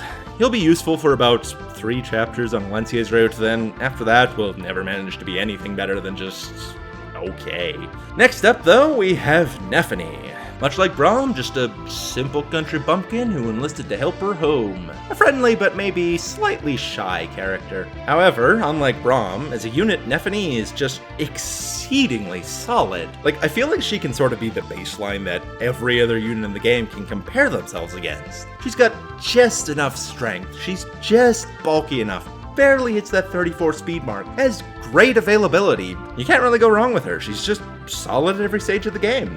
And finally, there's Heather. Now, out of all the new characters introduced in this game, Heather has to be the coolest, right? Lesbian Robin Hood, stealing from a bunch of rich assholes to help out her sick mother, maybe hitting on a few cute girls along the way. Come on, she's awesome. Man, I'm so upset we don't have support conversations in this game. Anyways, as a unit, Heather is very thiefy. Tons of speed and luck, decent resistance, no strength. She can be very useful in the mid-game, being the only unit capable of stealing the variety of useful items you can find throughout that, as well as opening the odd chest here or there. However, come late game, things start to fall apart for Heather. As I said with Soth, Whispers have dismal strength caps, making them a very weak class overall. Despite having good speed, they just can't do a lot of damage. Now, you could definitely argue that Heather is a better Whisper than Soth, having a much easier time maxing out that sky-high speed stat. However, Soth, as I said, is mandatory to bring along endgame-wise, meaning there's really no legitimate reason to use Heather for anything more than stealing and opening chests. That being said, I do quite like her character, or at least what little of it there is, so I do often end up using her. Alright, anyways, this level, we have a bunch of country bumpkins versus a bunch of young whippersnappers. As such, the level is rather simple, as the majority of the enemy can barely scratch Nephany or Braum's armor. Have Nephany wrap around the bottom to meet up with Heather when she appears, while Braum hangs back and picks off the stragglers. At some point, a couple brigands will show up to try and destroy the houses, so make sure to stop them before they can cause any trouble. After you've cleared all that out, you can freely visit all the houses, collect the variety of useful items they provide, and finally surround and whittle down the boss, who's pretty strong but doesn't move until you attack him him, so is pretty easy to deal with. With the battle won, these greenhorns see the error of their ways and repent. Still, that man who was inciting them to rise up was a troubling sign. Heather even chimes in saying she saw similar acts going on in other towns across Crimea. Seeing that trouble's a-brewin', Nephne and Brahm pack their things and make for the capital to warn Queen Alencia of what's transpired. Sorry, I won't do that voice anymore. With the testimony of Brahm Nephne now brought to them, Alencia and her right hand Lucia are of course concerned. Lucia claims that her secret information network has heard stirrings from a man called Duke Ludwig. However, she has no concrete evidence to convict him. So, Lucia, with Queen Alencia's blessing, decides to do a little reconnaissance and head to Duke Ludwig's manor to see if she can't get her hands on some concrete proof. After meeting with the Duke and finding out he's a total creep, just so we the audience don't have to feel any kind of moral conflict in this whole thing, Lucia manages to sneak into a hidden chamber behind his manor where she finds the proof she needs. However, she and the small army she brought with her for some reason cannot escape unnoticed, and as such will have to fight their way out. Okay, 3 new characters this time. First up, Lucia, Alencia's closest friend and ally, someone she's confided in with since childhood. She's loyal to Alencia through thick and thin, and surprisingly crafty when the need calls for it. As a unit, she's the 3rd of 5 Swordsmasters, and definitely the worst. Not terrible per se, she has incredibly good resistance, which is nice, but suffers from the weakest strength growth of the lot, and absolutely awful availability. Considering how many Swordsmasters there are to choose from, I'd say she's probably one of the least used units in the game. Despite not being really that bad in the long run, just worse in comparison. Next up we have Leth. I think I'm saying that right. Our first cat.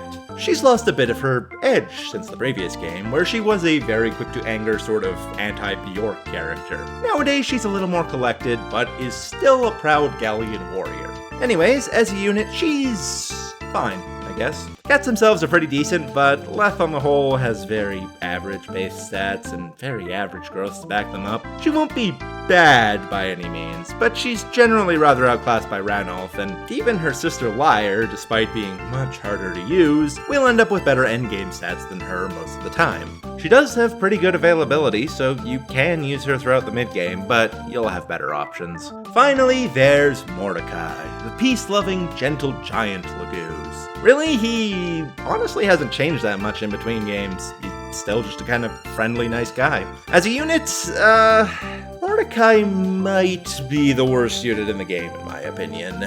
He has good physical bulk, and that's it. Even his strength, while not terrible, is nothing to write home about either. To make matters worse, his whole character sort of contradicts itself. As a tank, you want him to be able to take lots of hits, but as a Laguz, you don't want him taking lots of hits because that'll just drain his transformation gauge. As such, despite having great availability, there's no real point for poor Mordecai. Mid-game, you will have much better tanks to defend yourself with, and late game, he'll be far outclassed by pretty much everyone. Even his fellow tigers Kai'Sa and Mauram will generally outclass him. There's just no room in this world for a peace-loving tiger, I guess. Alright, as for the mission itself, it's Fog of War, meaning you have to proceed with caution at every turn. Be especially wary with Genealogy, as while he can beat most enemies with ease, there are a few crossbows waiting in the back that can quickly bring him down. Still, after some gradual progress and defeating this random thief that's just kind of chilling in the bottom right corner for some reason, you beat the boss and make your escape.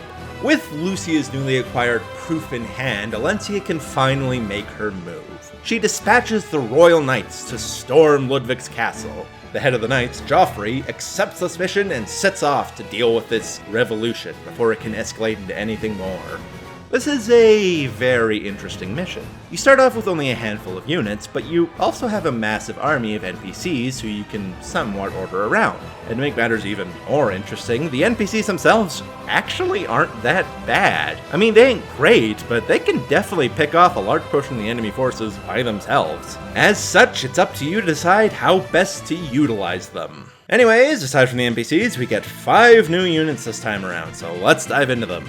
First up, Joffrey, Alencia's potential romantic interest and Lucia's brother. He, as a character, is just, super straight-laced and honorable and honestly really fucking boring. As a unit, though, he's easily your strongest at this point in the game, sporting great all-around stats and some really powerful weapons for this point. However, like his sister, he has some of the worst availability in the game, and like so many paladins, suffers from capping below 34 speed. As such, while you'll probably use him for a fair bit in the first 2 levels where you get him, after that, you'll just steal his Paragon and probably leave him in the backlines. Next up, Kieran. Oh, Kieran was another of my favorites from the previous game, being your typical Red Cavalier. He's a proud warrior who's overly respectful to those above him and constantly trying to prove himself to those he considers on his level. Honestly, every time I went through his supports, I just found him to be a ton of fun in the previous game, which is why I loved him so much. However, as a unit this time around, Kieran has it rough.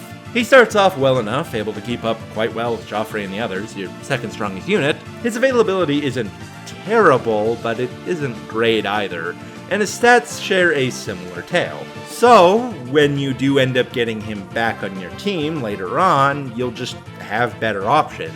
And in the endgame, he's outclassed by most every other axe user not named Braum. My poor boy. Moving on, we have... Makalov, everyone's least favorite character from the first game, a lazy, drunken loser who spends most of his free time mixed between gambling and weaseling his way out of gambling debts. So, as you can imagine, just about everyone around him, including his long-suffering sister, think rather little of him. Although there is one key exception, which we'll get into in a second here, but how does he actually hold up as a unit?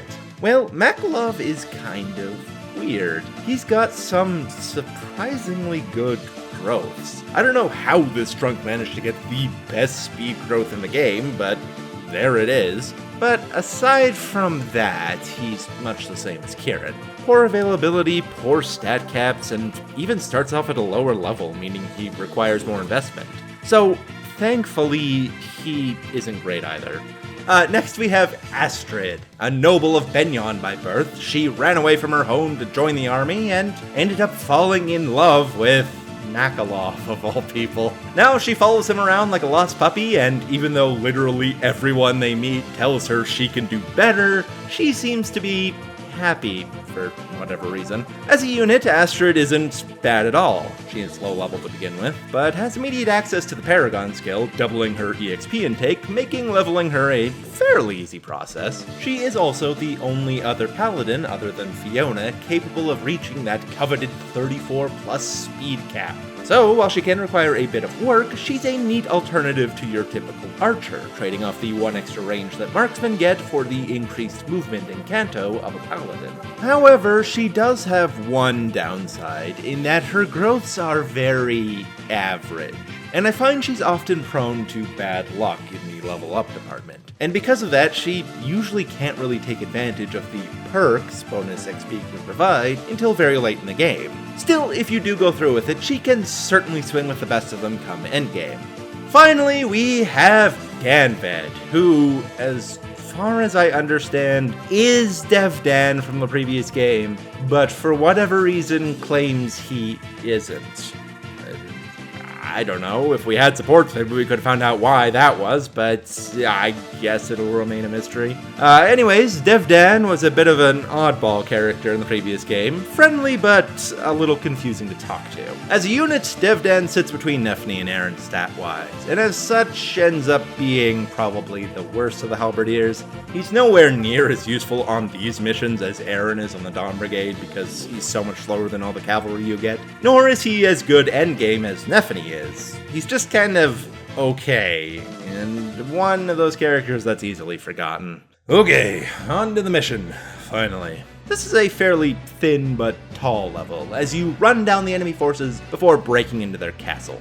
At the start, your army is surrounded by a bunch of extremely weak, unpromoted units, which will be easy pickings for even your allied NPCs. However, as you move in deeper, the enemies start to improve and their fortifications thicken. They have a number of catapults who can chip away at your allies' HP, and a few scary heavy hitters that can one-shot many of your characters, including crossbows for Marcia and a horse slayer for all your cavalry. So, at the beginning, while you can be rather laissez-faire with your unit's placement, you have to be somewhat cautious once you reach the castle's perimeter. Once the Horse Slayer and archers have been dealt with, you're free to break into the castle, defeat the Swordsmaster boss, and capture the keep, winning you the mission.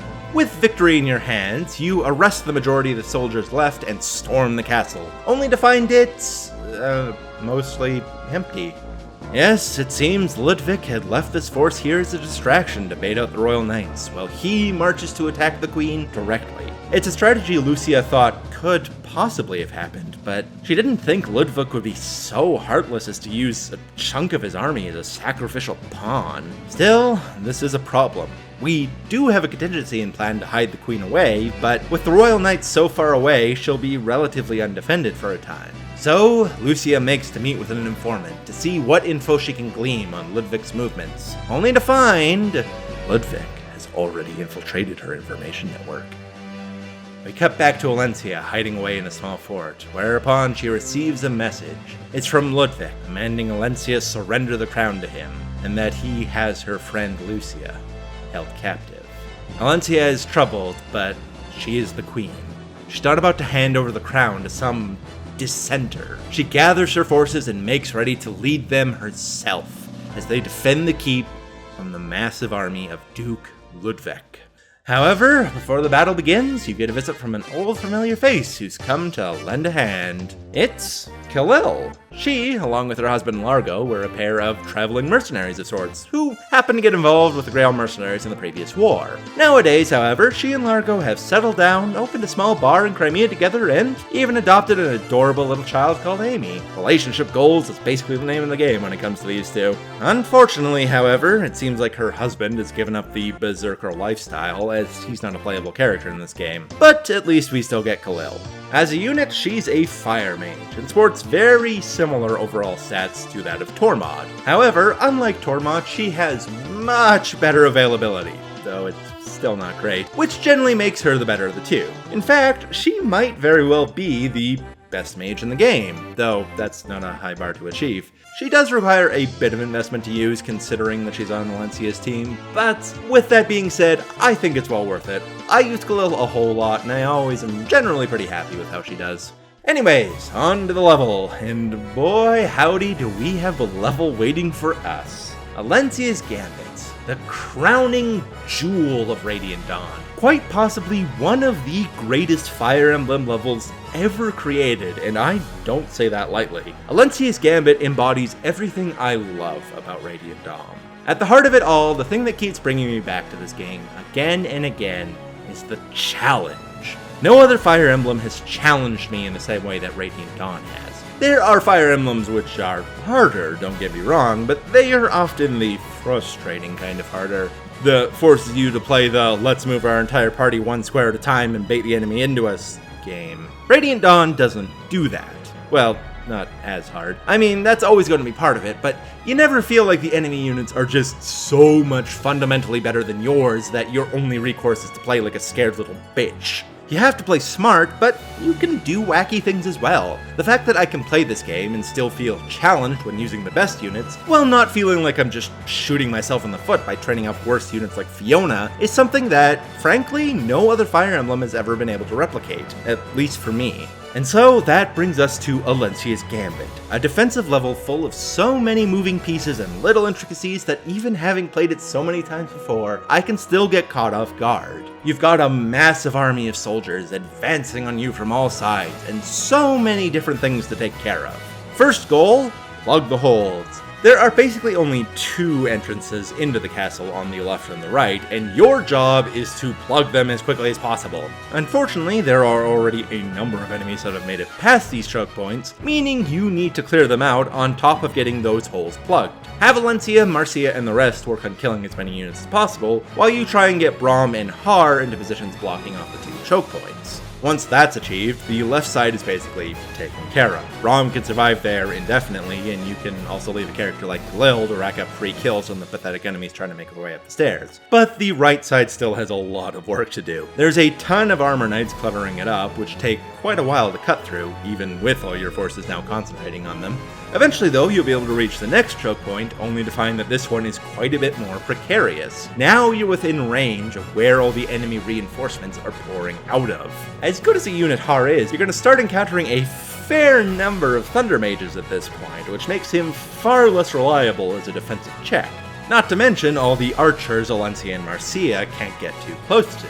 To make matters worse, you're not too far off from Ludwig himself now, who's packing some pretty mean stats and the very effective Tomahawk, which can absolutely obliterate anyone not named Har or Alencia. Fortunately, this is around the point where who should appear but the Royal Knights. Joffrey and the rest triumphantly charge to the top right entrance, giving you a solid opportunity to break into the enemy's main force and finally confront Ludwig himself.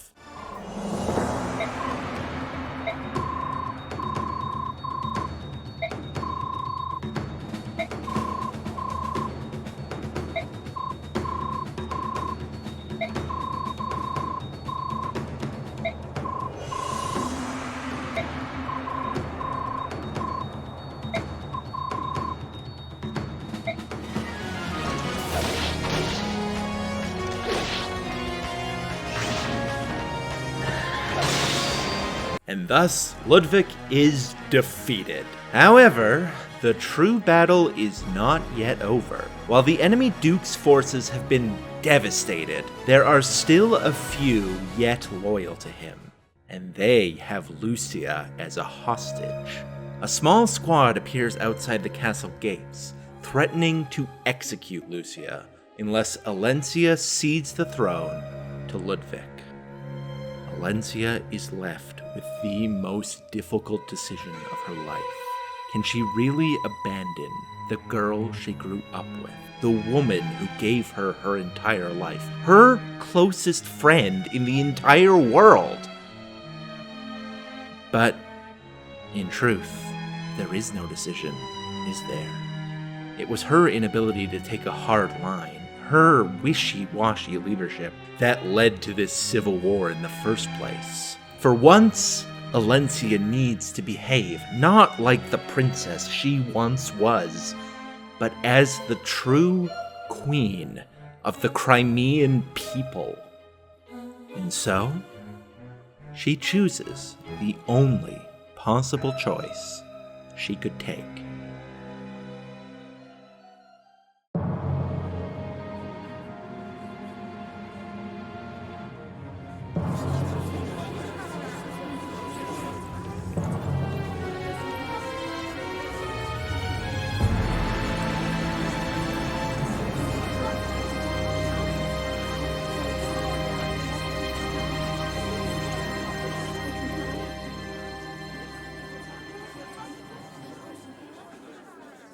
Come on, do it. It's a clean shot.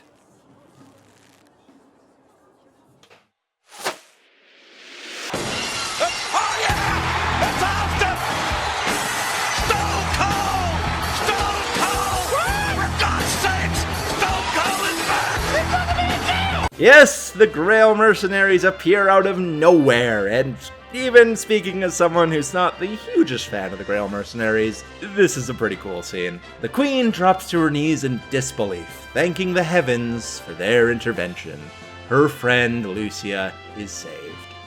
And so we come to the end of Alencia's story and move into Part 3, a part primarily following Ike and the Grail Mercenaries once again. We rejoin the Grail Mercenaries returning to their home base for the first time in a long while. Unfortunately for them though, their stay is cut short because not long after their return, who should appear but their old friend, Ranulf. And he's got a job for the Grail Mercenaries. You see, it turns out the long-held tensions between Benyon and the Beast Tribes has finally snapped.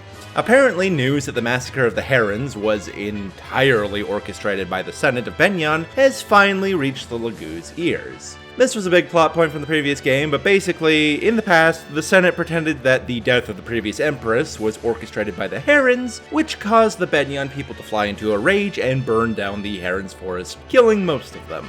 But of course, it turns out all that was just the work of the Senate, because evil be evil, I guess. As such, the beast tribes begin demanding explanations and recompense for the travesties Benyon let unfold in its borders. However, Benyon refuses to even listen to the Lagoo's demands, and even goes so far as to kill one of Gallia's messengers. As such, the beast tribes can take no more. Gallia, Kilvas, and Phoenicius form what is known as the Lagoo's Alliance, plan to make war with Benyon. However, they feel they aren't necessarily the best equipped for a war with the Bjork nation. The Lagoos tend to rely on brute strength at all times and place very little value in that whole tactics garbage. So the smarter of their kind, namely Ranulf and the King, opt to hire the Grail mercenaries to help them in this war. Ike being one of the most decorated heroes on this entire continent and all. Ike and company agree that the Lagoos are probably in the right here and decide to join the Lagoos alliance in the war against Benyon. And, well, just like that, the war begins with our first chapter. We start at the border between Gallia and Benyon, where the Lagoos will need to overcome two mighty fortresses if they wish to proceed into the heart of Benyon.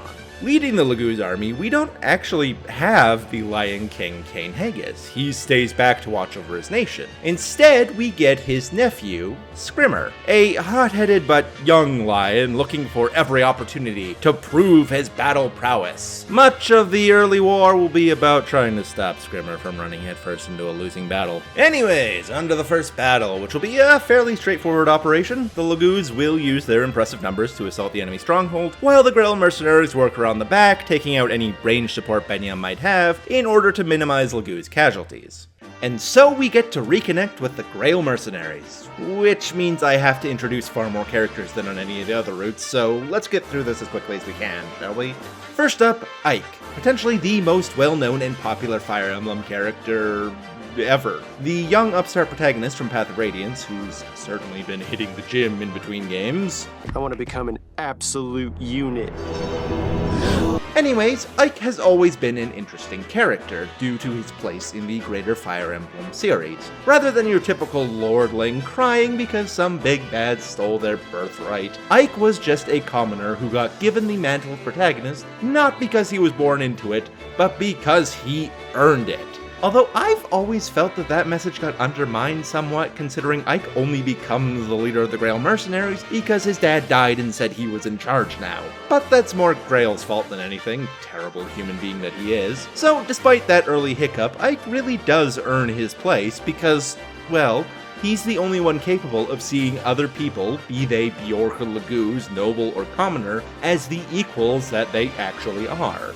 Anyways, as a unit, Ike is ridiculous, isn't he? He might not be the best unit in the game, but he comes damn near close. Solid level, great base stats, amazing physical growths, a little slow but usually fast enough to double most anything, and great stat caps for endgame. His only real downside is that his res stat kinda sucks, which to be fair is a little annoying with all the magic running around near the endgame, but it's not enough to stop him from being a absolute unit. Yeah. Next up, Soren, Ike's edgy, sour-faced roommate and the strategist and brains behind the Grail mercenaries. He's a half-breed, aka one of the branded, which is probably how he got such a jaded view of the world. But he seems to enjoy the judgment-free attitude that the Grail mercenaries pull off. As a unit, Soren is one of only 2 wind mages available, and far and away the easiest mage overall to train up. Thanks to the Grail mercenaries' ready access to many bulky frontline brawlers, Soren slots in nicely to provide some much-needed range magical coverage throughout the mid-game. However, come endgame, while Soren is capable of maxing most, if not all of his stats, he suffers from the fact that wind mages kind of suck. Fire mages are faster, thunder mages have a whole dragon level dedicated to them, and light mages can at least make use of the best stabs in the game. So it can be tough to justify putting Soren on a team. Still, the ease with which to train him up will justify him in most people's eyes, I imagine. After that, we have Titania. If Soren is Ike's right hand, then Titania is his left. The second in command of the Grail mercenaries, she's basically the whole package. Honorable, strong, level-headed, and many other nice words with which to describe someone. As a unit, Titania is much like Har, an absolute menace throughout the mid-game that's still solid in the endgame, but beginning to get outclassed. Like most paladins, her biggest downside is that speed cap. But aside from that, she's bulky, strong, has high movement, and canto. God, why does this game get so many good axe users? Next up we have Mist, Ike's younger sister and a much more empathetic and caring person than her brother or father. Mist is one of the few characters from the original Grail Mercenaries that can unequivocally be called bad. She gets a unique class, the Valkyrie, which makes use of swords and staves, but is incapable of really being able to make full use of them.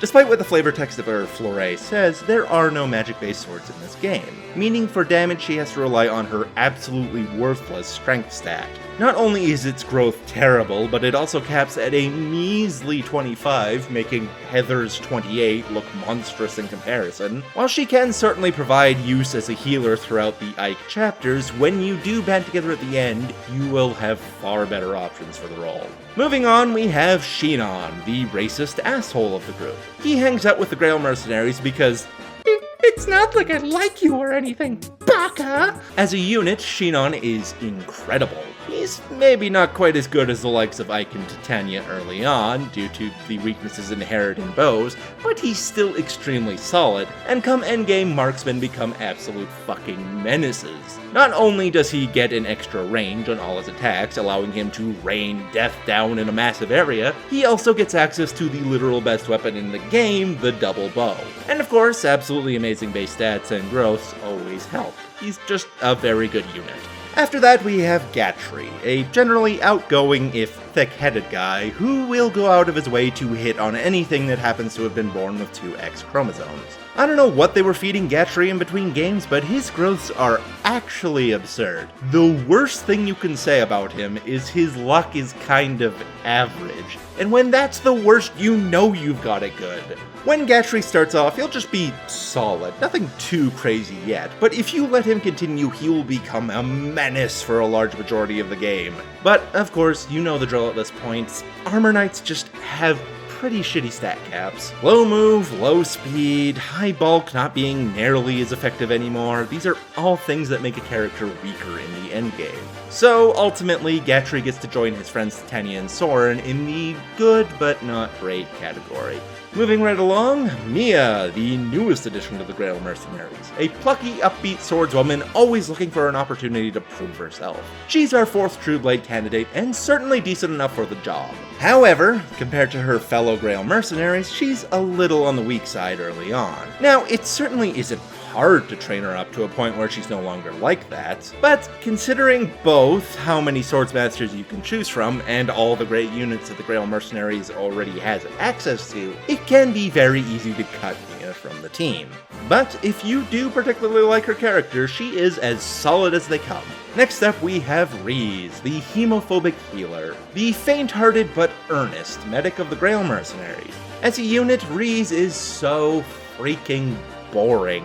His magic and res are high, everything else sucks. He will serve you well as a healer throughout the mid-game, but has no use whatsoever in the endgame. Micaiah will do everything he does better, and if you want a secondary healer, bring Alencia or even a sage with a couple arm scrolls pumping up their staff proficiency. Finally, we have the Brother 3, Oscar, Boyd, and Oscar is the eldest and nicest of the bunch, basically forced to look after his two younger siblings after their father died.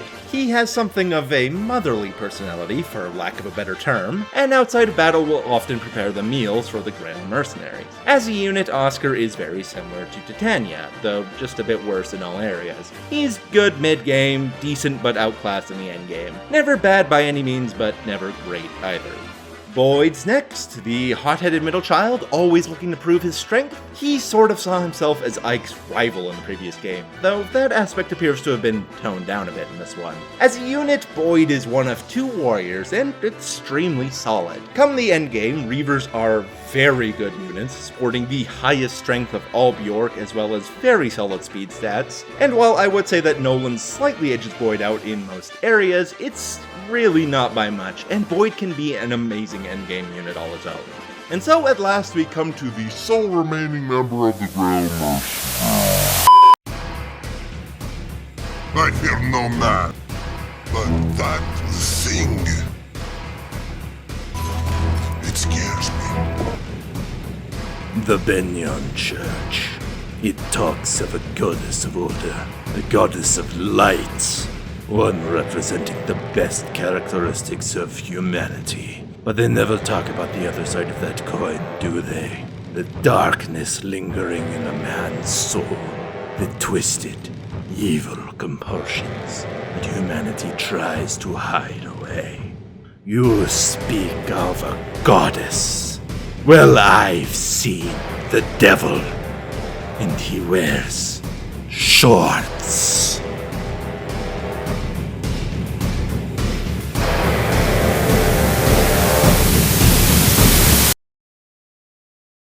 And with that, we finally have all the Grail mercenaries accounted for. As for the battle itself, well, it's pretty easy. On the right side of the map, there's a massive army of Allied Lagoos who pretty much tear through the Benyon forces. On your side, there's a small handful of enemies hiding in the dark ahead of you that you just have to cut through. Don't let Reese, Mist, or Soren stand too far forward, and you'll be good. The only real challenge here is trying to get to the end as fast as you can so you can kill the boss before Scrimmer does. Other than that, enjoy watching the Lagoos tear the enemy to shreds. Anyways, moving on. Next we have to take the next fortress blocking our entrance into Benyon territory. However, this one won't be quite as easy, as this one is a lot more fortified against a Lagoos invasion. So Soren comes up with a plan, which Scrimmer isn't happy about, as he claims that the enemy commander should just come out of their fortress and fight him 1v1. Well, since Scrimmer's idea is obviously not going to work, the plan is to have the Grail mercenaries sneak inside and open the gates from the inside, letting the Lagoos easily take the keep. This mission isn't tough per se, but it's definitely annoying. There are a number of enemies hiding in the darkness with killer weapons and magic, meaning even if you are super careful, sometimes you'll just get KO'd by a surprise killer lance you literally couldn't see. With the many hidden enemies finally dealt with, you complete your mission, open the gates, and the fortress town is yours. And with that, the first stage of the war is finally complete. A total success. The Lagoos armies now have much easier access to the heart of Benyon. However, this is only the beginning. We still haven't come close to seeing the full might Benyon has available, so we can be optimistic but need to be cautious. But surprisingly, the Lagoos themselves have come up with a strategy this time to continue the fight, and it's not even a bad one. You see, the Hawks and Ravens from the bird tribes have finally arrived to join the war effort. While the Grail mercenaries and Gallia hit the main force of Benyon troops waiting for them, the birds will spring a surprise attack on their supply route, cutting off any reinforcements or provisions that the Benyon forces could receive and sowing confusion in the ranks. And, even better yet, Ike also called in a favor from a couple old friends he ran into around Crimea, meaning your forces get bolstered with the return of Brahm, Nephedy, Heather, Har, and Ileana, surprisingly. You even get the old merchant crew back, meaning you can finally start resupplying. With all this good news, you head into battle, heads held high. Alright, this is a very open map, meaning there's a number of ways you can go about it, but it's not really all that hard. Just pick a direction and kick everyone's ass you run into. Cavalry and Har are going to be especially useful on this one considering its size. The boss on this level actually moves around this time, so while he's surrounded by a bunch of armor knights, you can pretty easily just bait him out to come to you and then finish him off there. With that out of the way, well, you're very quickly victorious. And if things keep going this easy, Benyon will be conquered by the end of the month. Well, sadly, this is where things start to turn sour for our heroes. The central army appears in the distance, looking mighty impressively large. It looks like the bird's distraction failed. In fact, it almost looks like the central army wasn't slowed down at all. At this point, the Gallian army still hasn't fully finished off the Benyon army that was already present, so if they were to get pincered by the central army, it would spell doom for the Lagoos alliance. Ranulf orders a retreat, but Scrimmer isn't having it. His Lagoos pride won't let him turn his back on a puny Bjork.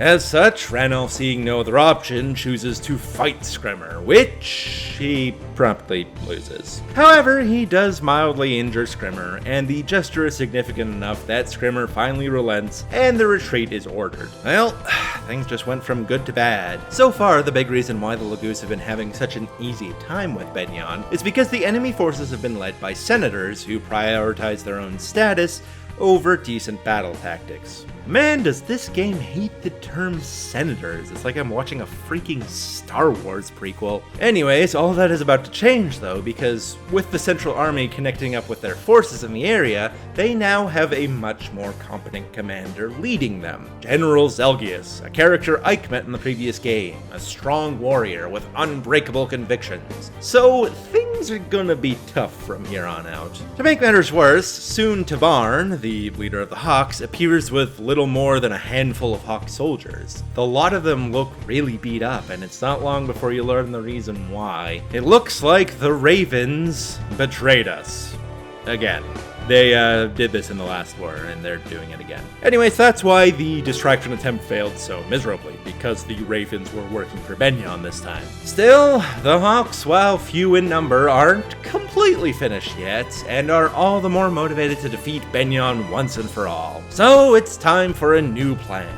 The Central Army will be a mighty foe to overcome. Even if Gallia were to defeat them, there would be massive casualties on their side, and they would be far too weak to take the rest of Benyon. So, Soren decides, why not do the same thing we tried last time? The feint failed before it was even pulled off, so Benyon might not be ready for another sneak attack. So, your plan is set in motion, only this time it's the Grail mercenaries who'll be doing the surprise attack.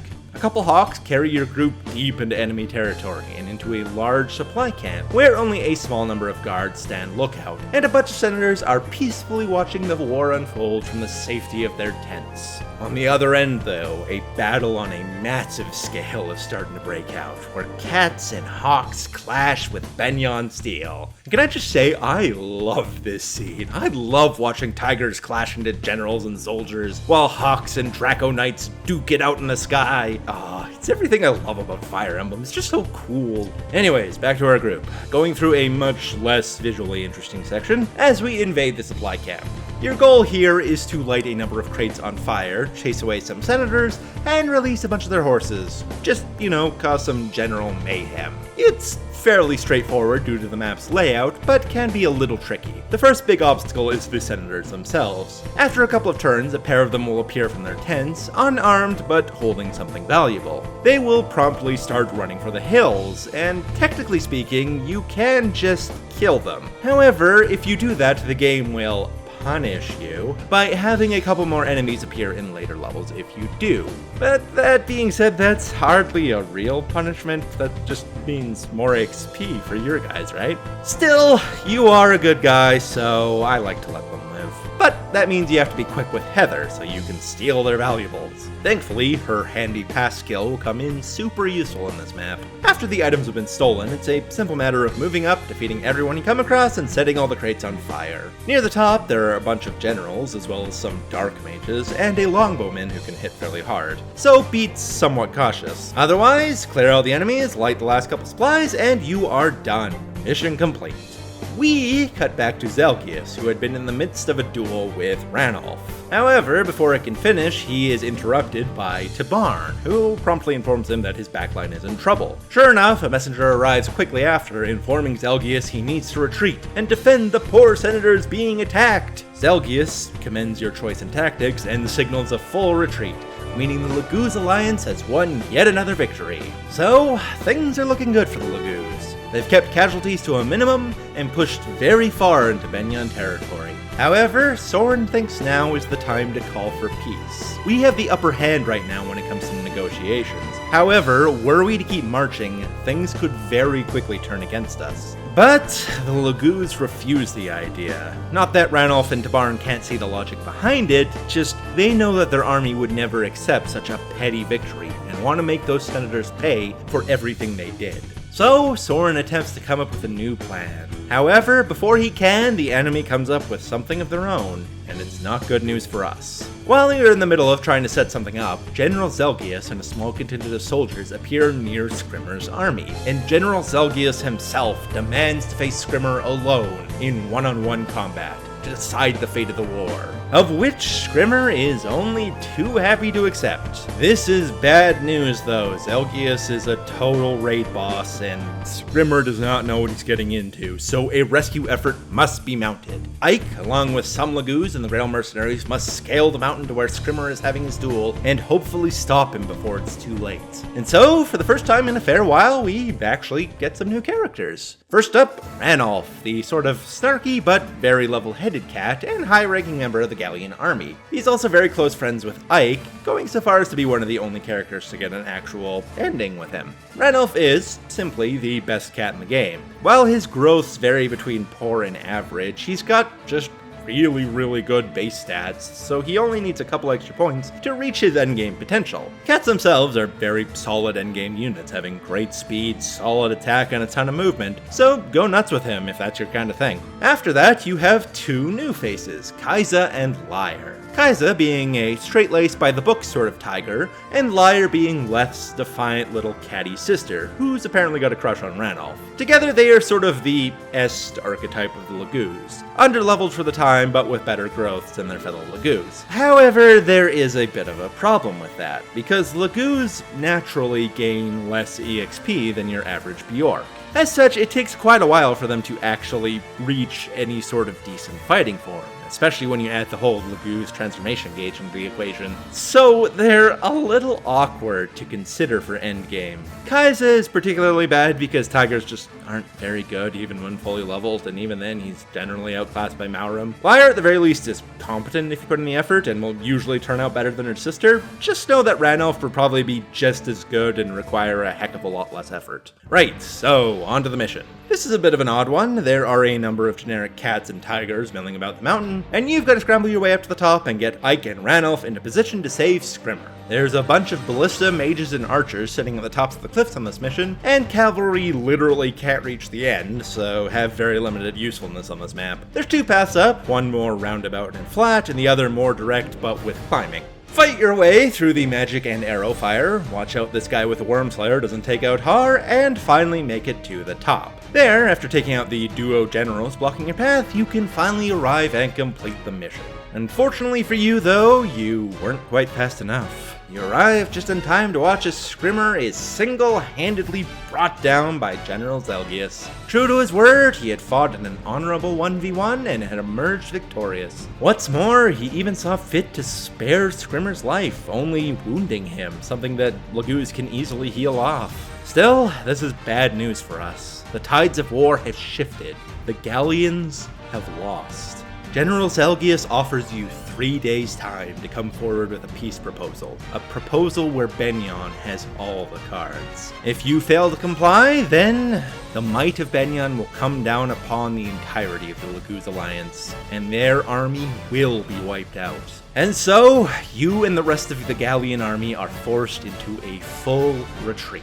Thankfully, Zelgius gave you 3 days' time to escape. It's tough to say what Gallia and Phoenicius will do from here. Still, that's a matter to decide upon later. For now, you need to start getting your asses out of there as quickly as possible. However, meanwhile, we get to see the thoughts of one of the senators overseeing the war. And of course, he's not happy. I wanted to kill all the Lagoos. How dare Zelgius win with minimal casualties? That's not evil at all. So, against the general's ceasefire orders, a small contingent of knights set off under this one random senator's orders to attack the fleeing Lagoos. And wouldn't you know it, the first people they happen to run into are us, the Grail Mercenaries. So it's up to you to defeat these cowardly rule breakers and defend the castle where the Lagoos are preparing to leave. I do always enjoy a good defense level, but this is the Grail Mercenaries defense levels, and when you play as the Grail Mercenaries, you quickly learn the best defense is always a good offense. The castle has a number of choke points you'll be defending, but also a great big open plain near the front that you'll have to pass through if you want to engage the boss. And you do want to engage him because, ooh, shiny energy drops, yes please. Oh, I almost forgot, you also get a new character on this mission. The last of the Herons, Rayson. Rayson, if you remember in the last game, tried to set off the magical equivalent of a nuclear bomb to get back at all the humans who hurt him. Anyways, his deal is that while he's pretty frail and meek, like most herons, he has spent the majority of his life with hawks, meaning compared to his sister and brother, he is quite a lot more lively, I guess you could say. As a unit, Rayson is somewhat interesting. On Transform, he has the worst song of the lot, only able to sing to one unit at a time. However, when transformed, he gets the ability to sing to everyone around him. What's more, he also starts with an extra point of movement compared to his fellow herons, which is a really big boon. As such, I'd say if you plan on giving Raphael the ability to easily transform with, say, Lagoos gems, then he's easily one of the best of the bunch. Anyways, onto the map. Have your two bulkiest characters sit on the right side, where they'll deal with a few swordsmasters and a whole bunch of generals. Then have 5 guys you don't really care about stand on the left side high ground, just stopping anyone from entering. Then have the rest of your force, including Heather, make your way through the plains below towards the enemy commander. There you will be met with a lot of spawning cavalry reinforcements, and the space you have to go through is very open, so you do have to be careful on who you send. Heather in particular, if you haven't been training her up, can be easily picked off, so try to defend her. The boss himself is kind of a pain to kill. He's fairly bulky and always surrounded by 3 other cavalries. What's more, unlike most other bosses, if you do hurt him without killing him, he'll sprint off in the opposite direction as fast as his little horsey legs will carry him, leaving foot soldiers like Ike in the dust. Still, it shouldn't be too hard to make sure you at least steal the energy drops even if you don't kill him. Eventually, either through killing the boss or time running out, a man from Zelgius' army will appear, ordering all forces to cease fire immediately, and the battle will be won. Things aren't going well in Benyon. The chain of command is all over the place. It's clear to all parties present that the Senate are pulling all the strings when it comes to this war. But what's unclear is why the Empress hasn't stepped in to do something about it. Well, we get the answer to that, as once again we get to see inside the Benyon camp, as General Zelgius receives some rather distressing news. Apparently, the Empress has gone into seclusion. Illness, with big fat fucking quotation marks, being the apparent reason. But to make matters worse, Senator Sephiran, Empress Saniki's most trusted advisor and only non-Saturday morning cartoon villain senator, has been arrested under the charge of treason. And, well, that's not all when it comes to bad news for the Lagoos. They've got an even worse problem ahead of them. Someone else has just entered this war. Dayan. Yes, defying all reason and logic for some unknown reason, Dayan has agreed to join Benyon in the war against the filthy subhumans. And we won't find out what that reason is for quite a while, but trust me, it's scintillating. Still, the fact that Dayan is back in this fight means we can finally go back to and see the Dawn Brigade! Hooray!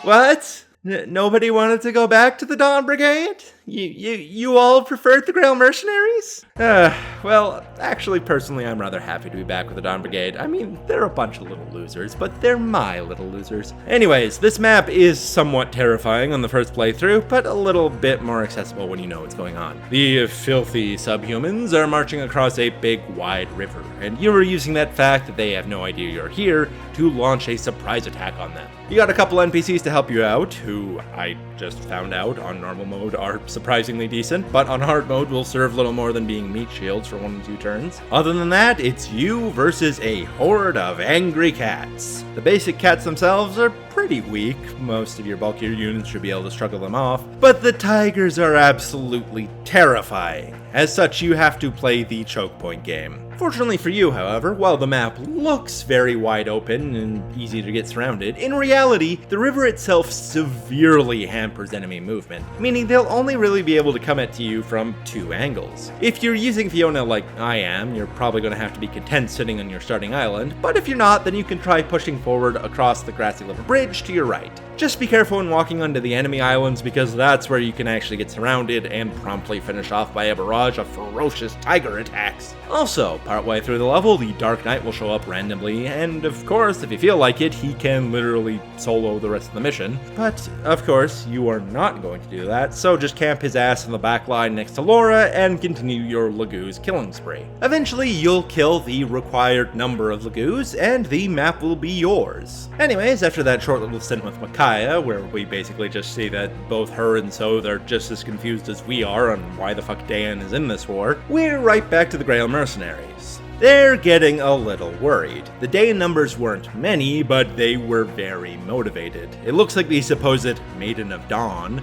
really has won the hearts of the Dayan people, and they're willing to give everything in her name. Still, between the Benyon main army and the much smaller Dayan army, it's clear which one the Lagoos Alliance would rather fight. That being said, Ike and company would rather keep casualties to a minimum, so once again opts for a decoy strategy. Normally, this wouldn't work because Dayan should be able able to see this coming, but Soren figures that the Benyon Senate is too evil to ever share tactical information with their allies. And of course, he's fucking right about that. It's one thing to make a character be evil for evil's sake, that can be fun, but it's another thing entirely when being evil is just an excuse for them doing such incredibly stupid things. Whatever, it's decoy time. Ike and Ranulph will draw the majority of the day and force his army away, while the rest of the Lagoos push past and escape.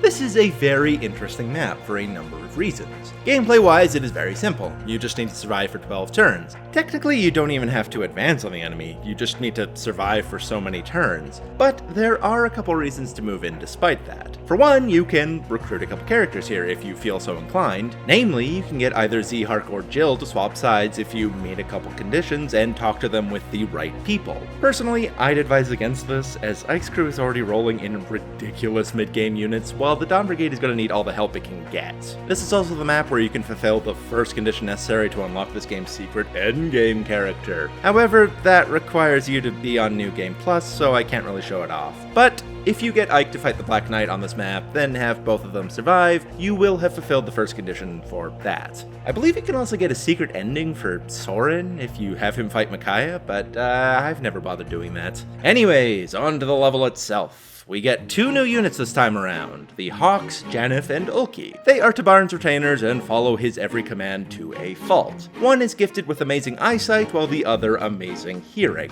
They even get their own unique abilities to show that off. As units, Janeth and Ulki are pretty spectacular. They're a lot like Ranulph, rather medium growths, but good enough bases that it doesn't really matter. Hawks in general are easily the best the Lagoos has to offer, and these two will not disappoint in that department. I would say Ulki slightly edges out Janeth due to his extra avoidability being far more useful than the extra accuracy, but they're both pretty great. As for the map itself, well, there's not really much to it, is there? Like I said, you don't technically have to do anything, so it's up to you how far you want to push into enemy lines. Before long, the timer runs out, the level is completed, and the Lagoos army manages to safely pass by the Dayan army. Dayan, now finding themselves with Lagoos on either side of them, is left with no option but to retreat, leaving the Lagoos alliance with nothing standing in their way between them and home sweet Gallia. That being said, they're in a bit of trouble now. Dayan's intervention has noticeably slowed them down, and now the Benyon main army is starting to gain on them. Considering how many wounded Lagoos soldiers there are, it won't be long now before General Zalgias' forces catch up with them and decimate them. So, your team is left with only one real option.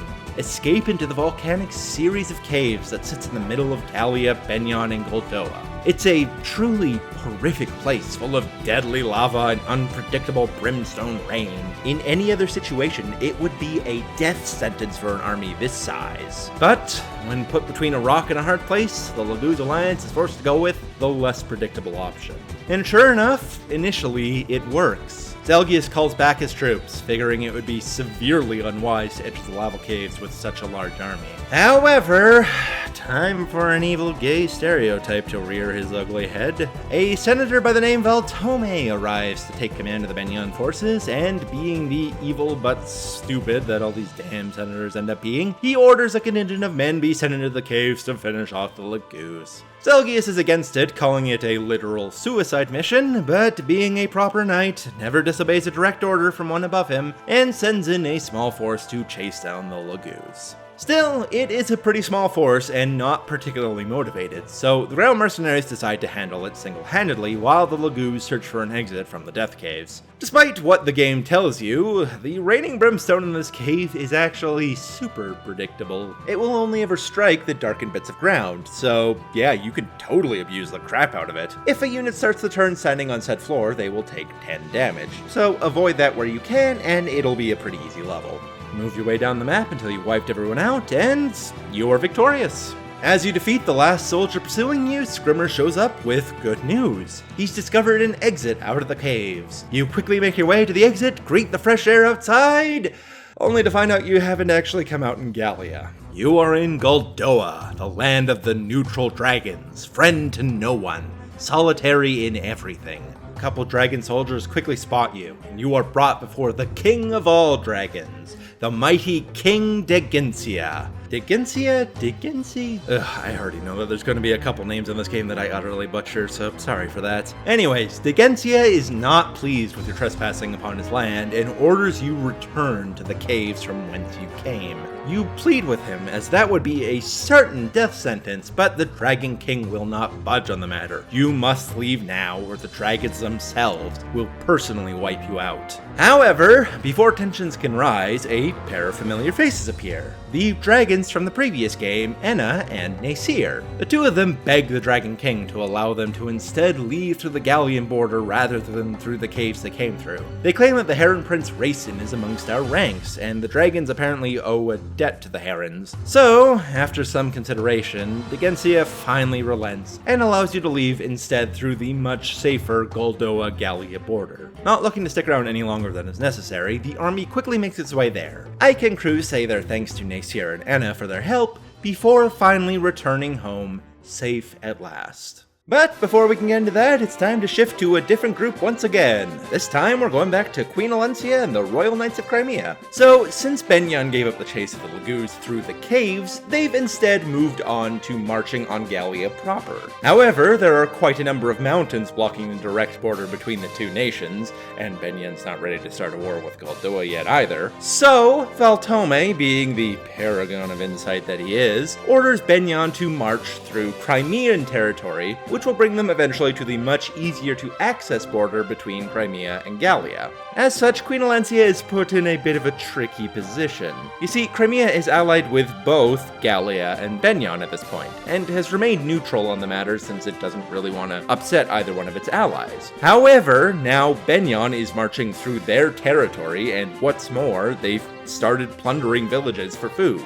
So, Alencia is forced to dispatch the Royal Knights, asking Benyon to cease this pillaging of Crimean land, and authorizing the use of force should Benyon deny their request. And, sure enough, of course Benyon refuses the request, so we get to play as the Royal Knights trying to defend a village from some marauding Benyon assholes. On top of trying to defeat all the enemies present, you also need to protect the homes here. Occasionally, the enemy will send a couple of unpromoted soldiers who are easy to pick off, but will set any house they come into contact with on fire. So you need to both wipe out the enemy army, stop any soldiers you come across, and put out any fires that they do start. It requires a bit of a back and forth. There'll be a number of reinforcements that spawn behind you, and you get a couple NPCs to help you out, but honestly they're pretty worthless at this point in the game. Still, it is fairly straightforward, being a very small level, so before long you will succeed in driving off the Benyon raiding party. After the dust settles, Senator Valtome calls for a meeting with Alencia, and the two have a little sit-down.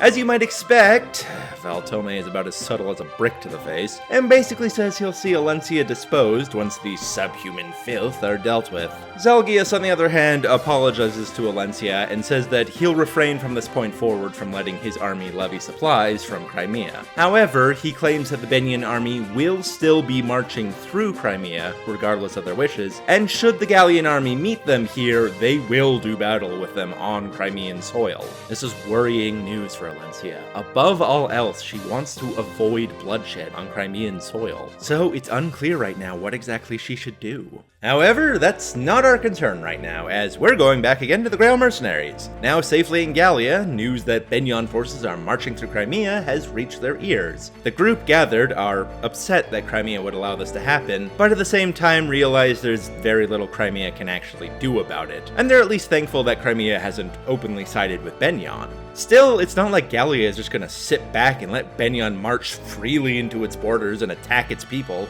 No, they shall bring the fight to them. With the army fully resupplied and reinforced from returning home, they head out to meet with Benyon before they can reach Gallia proper. If the fighting will happen in Crimea, then so be it. And so, once again, a great battle is set to take place. In a wide open field, nearing the border but still within Crimean territory, the Laguz and Bjork armies stare each other down.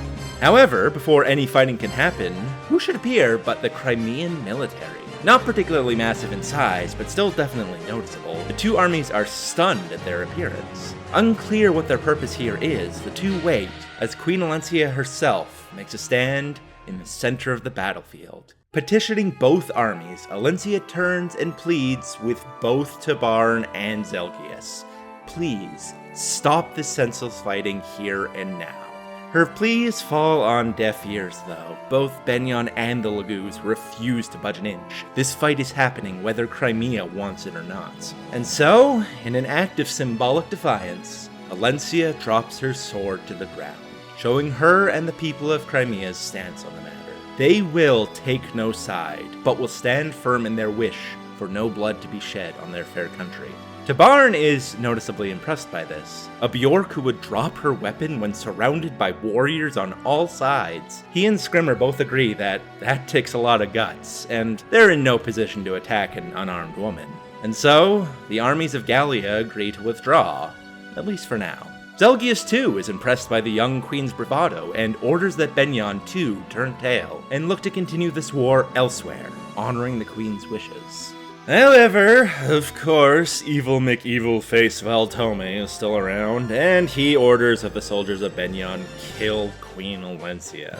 Yeah, let's kill the sovereign of an allied nation. That's never caused trouble before. The royal knights, who were watching from the sideline, immediately rush in to guard the queen, and the Grail mercenaries, seeing Valtome's fiendishness, also jump in to help. Funnily enough, though, Zelgius, seeing Valtome literally attacking an unarmed woman standing alone in a battlefield, is so disgusted by his actions that he orders the rest of the army to continue its withdrawal. He will not help Valtome in this. As such, you fortunately only have to fight one detachment of soldiers that's directly working for Valtome. So, in this mission, you have a massive allied army, consisting of the usual members from Alencia's group, as well as a number of nameless paladins and healers. You, meanwhile, start on the south side of the map and have a small group of armor knights and priests to cut through. Your goal is to eventually sweep your way through them and up to the top right corner, where a couple of bow knights and wyverns are waiting. On the whole, it's a pretty straightforward level. However, there is a problem, and that's your allies. You see, you lose this mission if Queen Alencia dies, and for a good portion of the map, there's actually really no risk of that happening. She's decently avoidable and not all that unbulky, even if she is unarmed, so she's generally fine. However,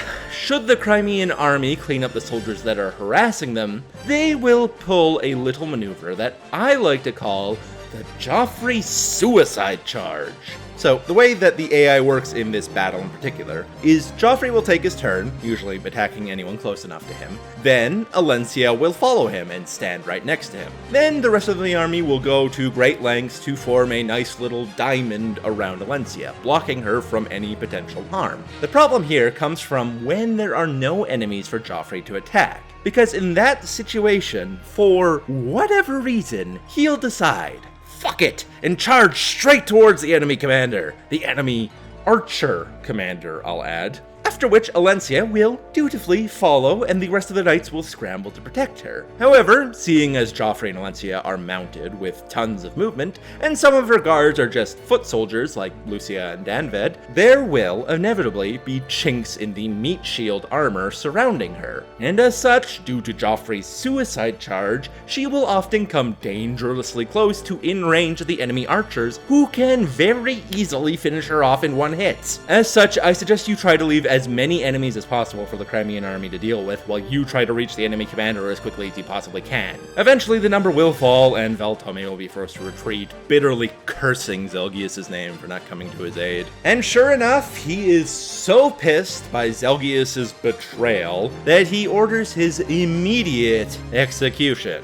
As you know, killing one of your best commanders and one of the key reasons you're even winning this war to begin with is a great idea. Zelgius, of course, being the honorable knight that he is, kneels down to take the punishment waiting for him, only for the executioner to be stopped in his tracks. It's the Holy Knights, the Order of Falco Knights that work directly for the Empress herself. And sure enough, there she is. The Empress Saniki herself has appeared before her army. And that's not all. She brings some very telling news. Saniki claims that the Senate has betrayed Benyon. The senators, wanting this war with Laguz to occur, had imprisoned both her and Sephiran, and basically forcibly taking control of all of Benyon in a bid for power. Valtome blusters for a bit, claiming that, oh, she's just a fake, you can't listen to her, she's trying to confuse us, men. But Zelgius takes this opportunity to grab Valtome by the scruff of the neck and order him to shut the fuck up. And thus, the war between Benyon and the Laguz Alliance is completely flipped on its head. Seneki meets with the leaders of the Laguz Alliance to explain everything, which, to be honest, nobody's really surprised about. After a bit of negotiation, the two agree to join sides. Crimea too, now having a reason to fight alongside both of her allies, also joins in the effort. And thus, a true alliance is born between the armies of the Apostle, Gallia, Phoenicius, and Crimea. Together, they will march on Benyon, retake control from the evil senators, and reinstate Seneki as the true ruler. There she will work to repair relations between Benyon and its Laguz neighbors, even going so far as to offer the return of Serenus Forest to the Herons, which makes the birds very happy at least. Seneki also appoints Ike to be the grand commander of the forces at hand, because, well, Zalgius is off doing some sort of secret special mission to rescue Sephiran, and, well, Ike's literally the only person in the entire land to have won the respect of both Laguz and Bjork. I mean, he is literally on a first-names basis with both the kings of Gallia and Phoenicius as well as the Empress. So, of course, he takes the leadership role, although somewhat reluctantly, and Seneki even gives him his old reliable Ragno back, taking Ike from an effective killing machine to an absolutely unstoppable one. With your nations united, you set off to triumphantly retake Benyon. However, something troubling stops the armies in their tracks. Another army steps forward to prevent the alliance from continuing on. The army of Daein. This is also the part of the story where we really start bringing up the Fire Emblem, the medallion. This was a tidbit from the previous game, but basically in this world, the Fire Emblem is this special medallion that supposedly houses a sleeping god, a dark god, an evil god who was sealed away thousands of years ago and will only reawaken once the world is blanketed in war. This was basically the main goal of Ashnard in the last game. He wanted to awaken the dark god, and that's why he invaded pretty much everyone. Anyways, while Ashnard was defeated, the Fire Emblem still exists, and fighting has been going on for quite some time now. If the fighting continues for too much longer, well, the medallion may very well awaken, and that's something you really don't want to happen. So it's imperative that the new alliance finishes this battle as quickly as possible, which is what makes the step in from Daein so truly worrying. Seneki petitions Daein on a number of occasions, trying again and again to resolve this peacefully. But for some reason, Daein won't budge. They demand the new alliance hand Seneki over to them, or they will attack. It's a strange story, especially considering how outnumbered Daein truly is, but it looks like a fight is unavoidable. Ike and crew gear up to fight Daein on an old and familiar bridge, sitting astride the border between the two nations. Ah, the bridge level. Nobody likes the bridge level. Ugh. Unless you like random pitfalls, then maybe you do, you weird person. And sure, some of the pitfalls are pretty obviously telegraphed, but some of them are just lying right in the middle of fucking nowhere. Ugh. People may claim that Wii Sports was the main reason for so many Wiimotes flying into TVs, but I'm pretty sure this level contributed a few. Anyways, it's a bridge. Your job is to slowly move your way across it and kill everything that tries to stop you from doing just that. You also get a bunch of Valencia's characters on your team again, as well as two new characters. The Falco Knight duo that is Tanith and Sigrun, aka Seneki's bodyguards. Both of them are pretty alright, although if I had to rank them, it'd go Marcia, then Tanith, then Sigrun. Sigrun has just like this ridiculously low speed growth for whatever reason, and Tanith has high strength and defense, but it doesn't play too well with the Pegasus Knight class. Also, this is a small thing, but she lost her unique ability to summon NPC Pegasus Knights at will.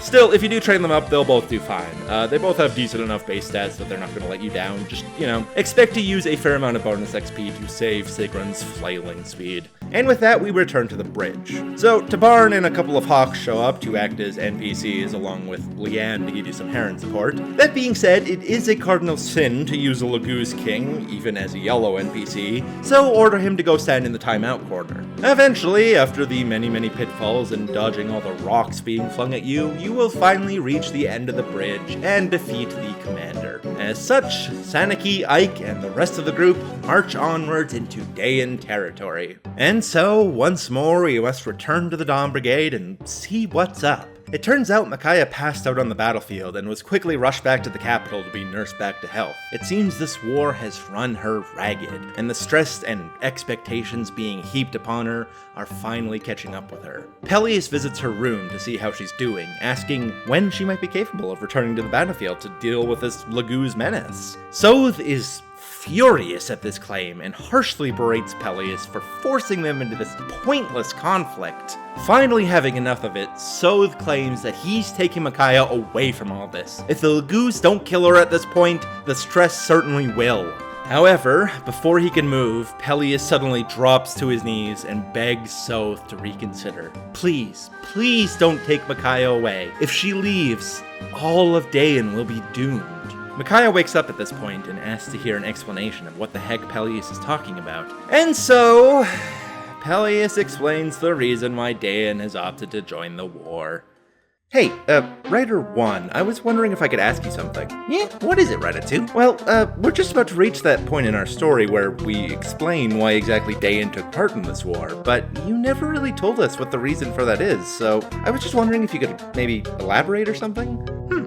Well, how do you think we should handle it? Well, we did establish in the last game that most of Dayan is basically brainwashed into hating Lagoos, and we did already show that Peleus is at least subconsciously part of that, so perhaps we could go somewhere deeper into that, and then maybe have like... No. You're thinking about this way too hard, man. We just gotta do the same thing we did with every other problem in this game. Blame the senators. But, what? But how could the Senate possibly be the cause of this? We just spent the entire first act of the game explaining how Dayan separated themselves from the Senate. No. You see, that's the beauty of it. We have Benyon threaten Dayan into joining them. That way we don't feel any sort of conflicted emotions about our little Dayan cinnamon rolls because none of this war is their fault. Okay, but like, what possible threat could Benyon give them that wouldn't just have Dayan instantly join the Apostle's side when she shows up? Oh, come on, that's the easy part. Here, I'll come up with it, like, right now.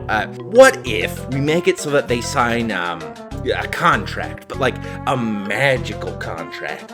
If Dayan doesn't do what the senators want, then the conflict will, I don't know, like randomly keep killing Dayan citizens until all of Dayan is wiped out.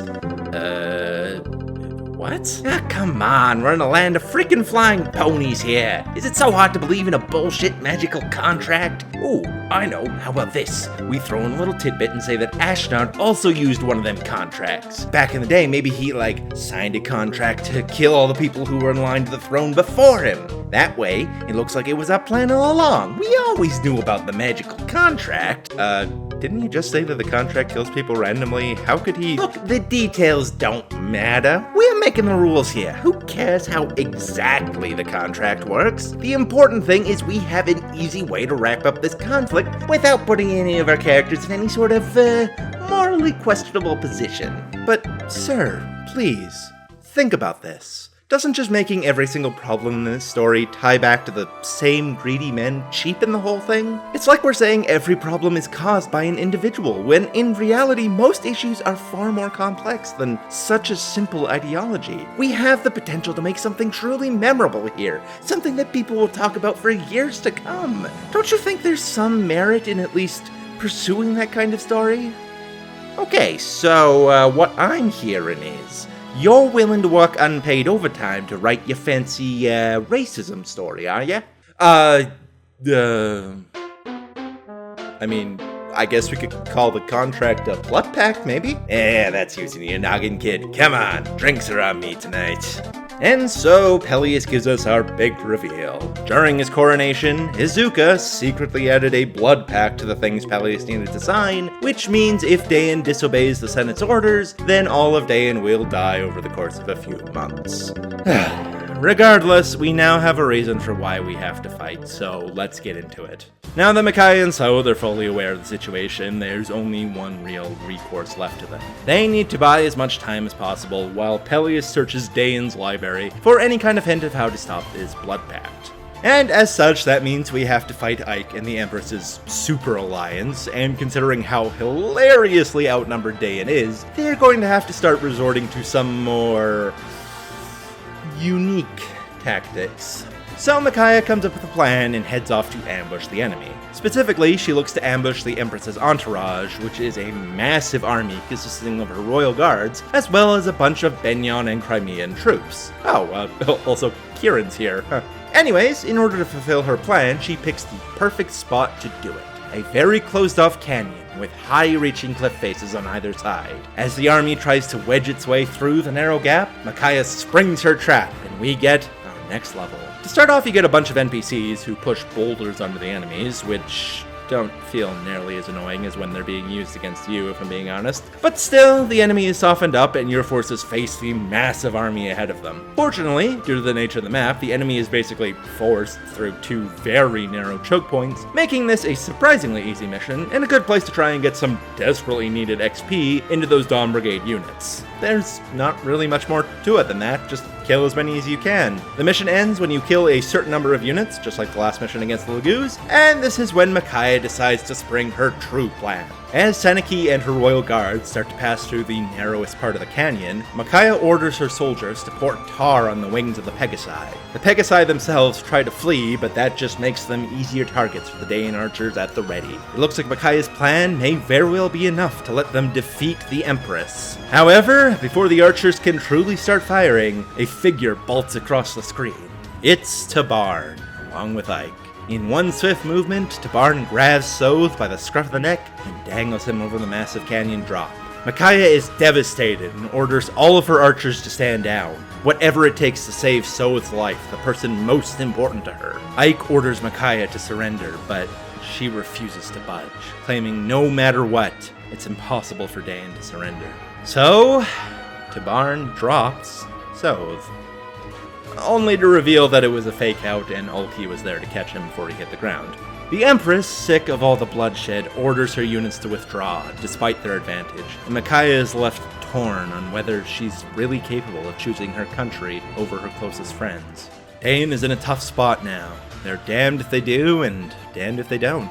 If they fight the Empress's army as they are now, they will surely lose many, many lives. But if they refuse, they may lose even more to the Blood Pact. Some hopeful news arrives, though. Apparently, Zelgius has managed to break Sephiran out of prison, and now he is leading majority of the Benyon people in open rebellion against the Senators. Every single thing points to the Empress coming out triumphant in this war. Still, despite that news, it's impossible for Daean to relent. Should the Senate enable the Blood Pact, they will be powerless to do everything, even if they defeat them. We just don't know enough about this Blood Pact itself to say Daean will have any chance before it happens. And that is when Peleus arrives with good news at last. He's been searching through the library and he's finally found something. Something about the Blood Pact. It was hidden away in a musty old tome in a hidden chamber, but it definitely seems pretty legit. He claims that in order to dispel the Blood Pact, all you need to do is kill him. If one of the people who signed the Blood Pact should die, the Blood Pact will be null and void, and the people of Daean will be saved. So Peleus asks Micaiah to please kill him. And thus you are given 2 options. To kill Peleus, or to hand the responsibility to Tironio. And there is technically a 3rd option, but you don't get to see it till New Game Plus. 3rd option is to let Peleus survive, because as we're very soon about to find out, it turns out killing him won't in fact stop the Blood Pact. Turns out you shouldn't believe everything you read in books, kids. But of course, we're on our first playthrough here, so you have to kill him one way or another. After the deed is done, Lady Almeida bursts into the room to see that her precious son is indeed dead, sacrificed himself for his country. However, she is quick to point out that the mark is still, in fact, quite intact on his wrist, and the Blood Pact is still going as strong as ever, baby. And so, left with no other option, with the Empress's army literally banging at their door as we speak, Daean is left with its last option. Fight here until they die. And so begins my second favorite level in this game. Another defense level, only this time you're fighting off Ike, as well as a massive army of Lagoos. You have a line near the top that you need to defend. Should the enemy so much as touch this ground, you will lose instantly. So your goal is to defend the keep as long as you possibly can. And that's basically it. You've got an army of cats, tigers, and hawks rushing you down, and you just have to try and weather it for as long as possible. There's 3 points of entry into the castle. The left and right sides that are somewhat open to attack that you'll need to block off best you can, and the center, guarded by high ground that will very quickly become a Lagoose meat grinder. Have Taronio punt this guy out of the way, and set up a couple of range units to enjoy some of the freest EXP that they've ever earned. However, that's the easy part. On the sides, you've got a barrage of angry tigers and cats ready to claw you apart at a moment's notice. This level gets proportionally harder the less you've invested in your Dawn Brigade troops, so I hope you've been doing that. Try to have your 4 bulkiest units block off the entranceways. In this case, I used Nolan, Jill, Aaron, and Fiona, who's finally started to come into her own after being deadweight for so goddamn long. Hopefully, each of these units should be able to tank at least 2 tiger hits, or be fast enough to reliably dodge them. Micaiah herself is, for whatever reason, unable to leave her high ground perch, so can only really interact with either a physics staff or the purge tome that is given to her at the start of the mission. Slowly but surely, you will whittle down the enemy forces until eventually there are noticeably less cats than there were before. Everything's starting to, actually look pretty decent. The enemy's numbers have been whittled down pretty heavily. Maybe we can actually do that. Wait, do you hear that? What the heck's making that rumbling noise?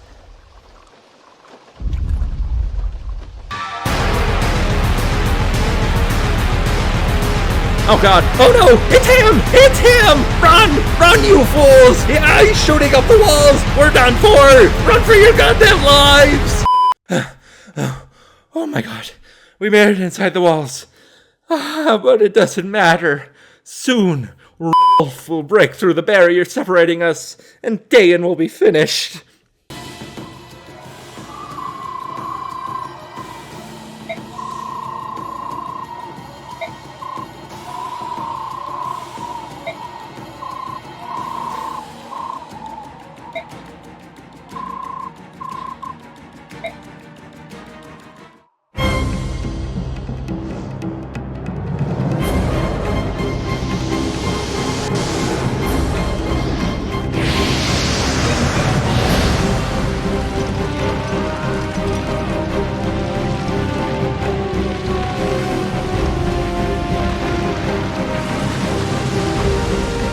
Beyond anyone's wildest expectations, before the fighting can fully conclude, a massive black dragon from Goldoa appears, alongside Alencia and Enna of all people.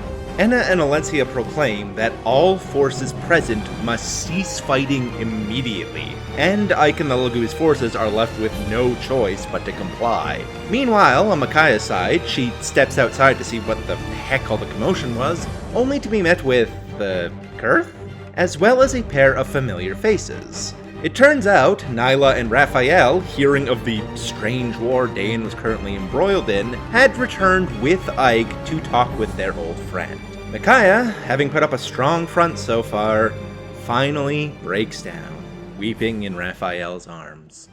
After explaining what the heck has been going on, Nyla and Raphael are quick to commiserate with the plight Dayan finds itself in. Kurth, too, is moved to help Micaiah and reveals his reason for being there. Obviously, he was the dragon that just leveled half the castle, and the reason he came was to help his sister. It turns out, Lady Almeida is actually the sovereign princess of Goldoa. Apparently, she left Goldoa years ago due to disagreeing with her father's neutral policy, and as she traveled the world, happened to meet with Mad King Ashnard, and eventually conceived a child with him, which inadvertently did lead to like 90% of the events in the previous game. In any event, it turns out Almeida has more info on the Blood Pact for some reason, so with Kurth's help, you ask her if she could elaborate on how Dayan could free itself from it. And well, it's a pretty long story, but basically she explains that Ashnard, too, used a Blood Pact, and the conditions necessary to nullify it are both kill one of the people who signed it, as well as destroy the document itself. So in actuality, Peleus' death was only half the things they needed to save Dayan. In any event, we do now know a surefire way to stop the Blood Pact. However, it doesn't really help us, does it? In the time it would take to track down the senator who signed it, who knows what kind of devastation could befall the Dayan people? Heck, if he knew we betrayed him, he might even enact the contract, then hide it somewhere we could never find it, making it near impossible to stop, even should we kill him. Once more, Dayan is left with no option but to fight the Apostles' army. However, perhaps things won't be quite as hopeless as they were before. Back in Ike's camp, Ike receives a rather disturbing message from Anna. Not only did Kurth fail to convince Micaiah to stop the fighting, he's joined their side and is going to fight against them. So do the Wolf Queen and Raphael.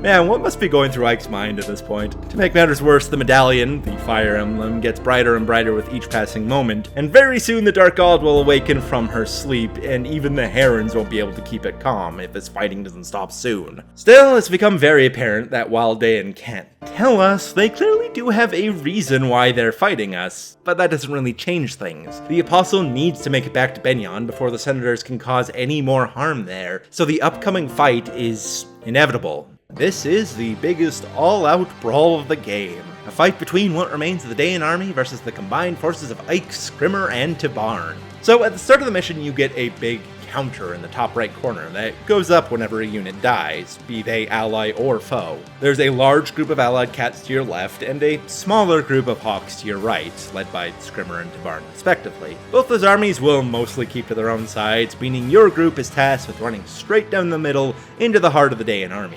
However, every 10 or so deaths-ish, you'll get to witness a little event play out, where we get to see how things are unfolding around the battlefield. Firstly, Ranulf will complain about how weirdly chaotic everything feels. Next, we see that the Raven King Naisala has actually been secretly working with the Empress, despite betraying the Hawks earlier on, all this time. And the reason for this is... I'm just gonna spoil this now, because we won't find out for a while, but it turns out the Ravens were also under a goddamn blood pact. Turns out, Naisala was not the cunning, opportunistic sleazeball he appeared to be, but in fact yet another poor, unfortunate soul being strung along by those rascally senators, god damn it. Anyways, after that we get a scene showing that Leanne has collapsed in front of the medallion. And after a while, Micaiah hears a strange voice, and in a sort of trance, ends up leaving the battlefield entirely, so than tow. Eventually, the battlefield now deeply entrenched in blood, Ike gets called over by Titania. Mist has been acting strange. She claims she needs to head to the medallion immediately, and Ike, seeing how serious she is, decides to follow with. Ike and Mist arrive in the medallion chamber to find Nyla, Tabarn, and 3 unconscious herons. Mist tries to sing to the medallion, trying to calm it down, but it's no use. Mist claims that the medallion has gone too far at this point. No matter what they do, the Dark God is about to awaken. However, for whatever reason, there's a voice in her head that's telling her to do something. The Empress must sing the Song of Release, an ancient song that was passed down to every Empress of Benyon, one that will release the seal and free the Dark God. It's unclear why this needs to be done, but if the Dark God is going to be free no matter what at this point, and Mist is insistent that they have to awaken it with song rather than war, well, Ike agrees that they have to do that. So Ike calls for the Empress, who appears alongside Naisala. Tabarn and him have a bit of a squabble, but Saniki quickly convinces them that now isn't the time for this. Ike tells Saniki that she needs to sing the Song of Release, and so she does just that.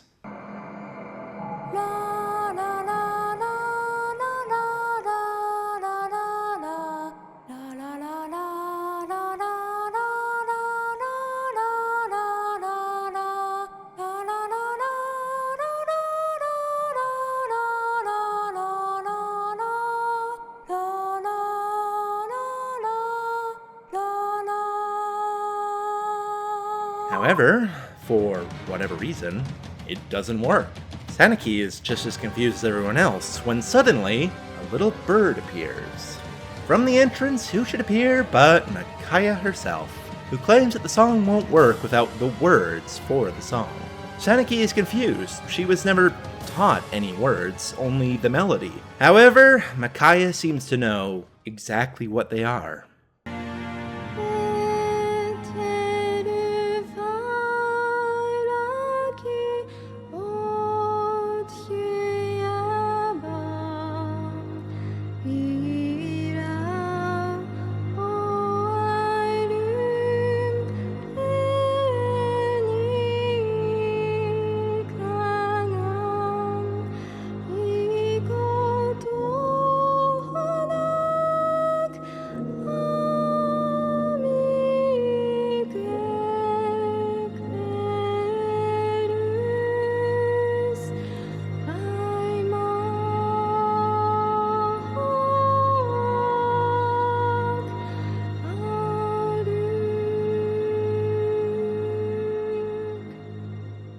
And so, the seal is broken, and somewhere, very far away, something begins to stir. An ancient goddess, sleeping for hundreds of years, is finally awakening. Back with Ike and crew, the herons and mist start waking up. Everything just seemed so foggy before, but now, for some reason, the air feels fresh? Honestly, it feels like some of the people have only really woken up for the first time in their lives. What's more, Micaiah begins acting very strangely. But what the heck is going on? Didn't we free the Dark God? If so, where is she? Are we supposed to do something now? And that's when it happens.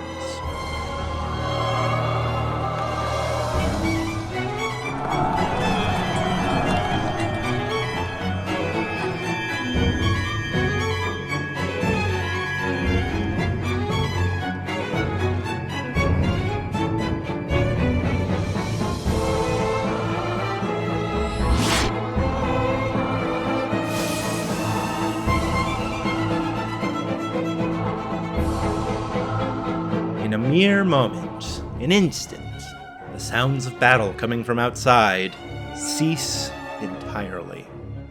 It's silent. A pure, almost deafening silence. Ike, worried about all this, pushes his way out the castle to find every single living person on the battlefield has been turned to stone.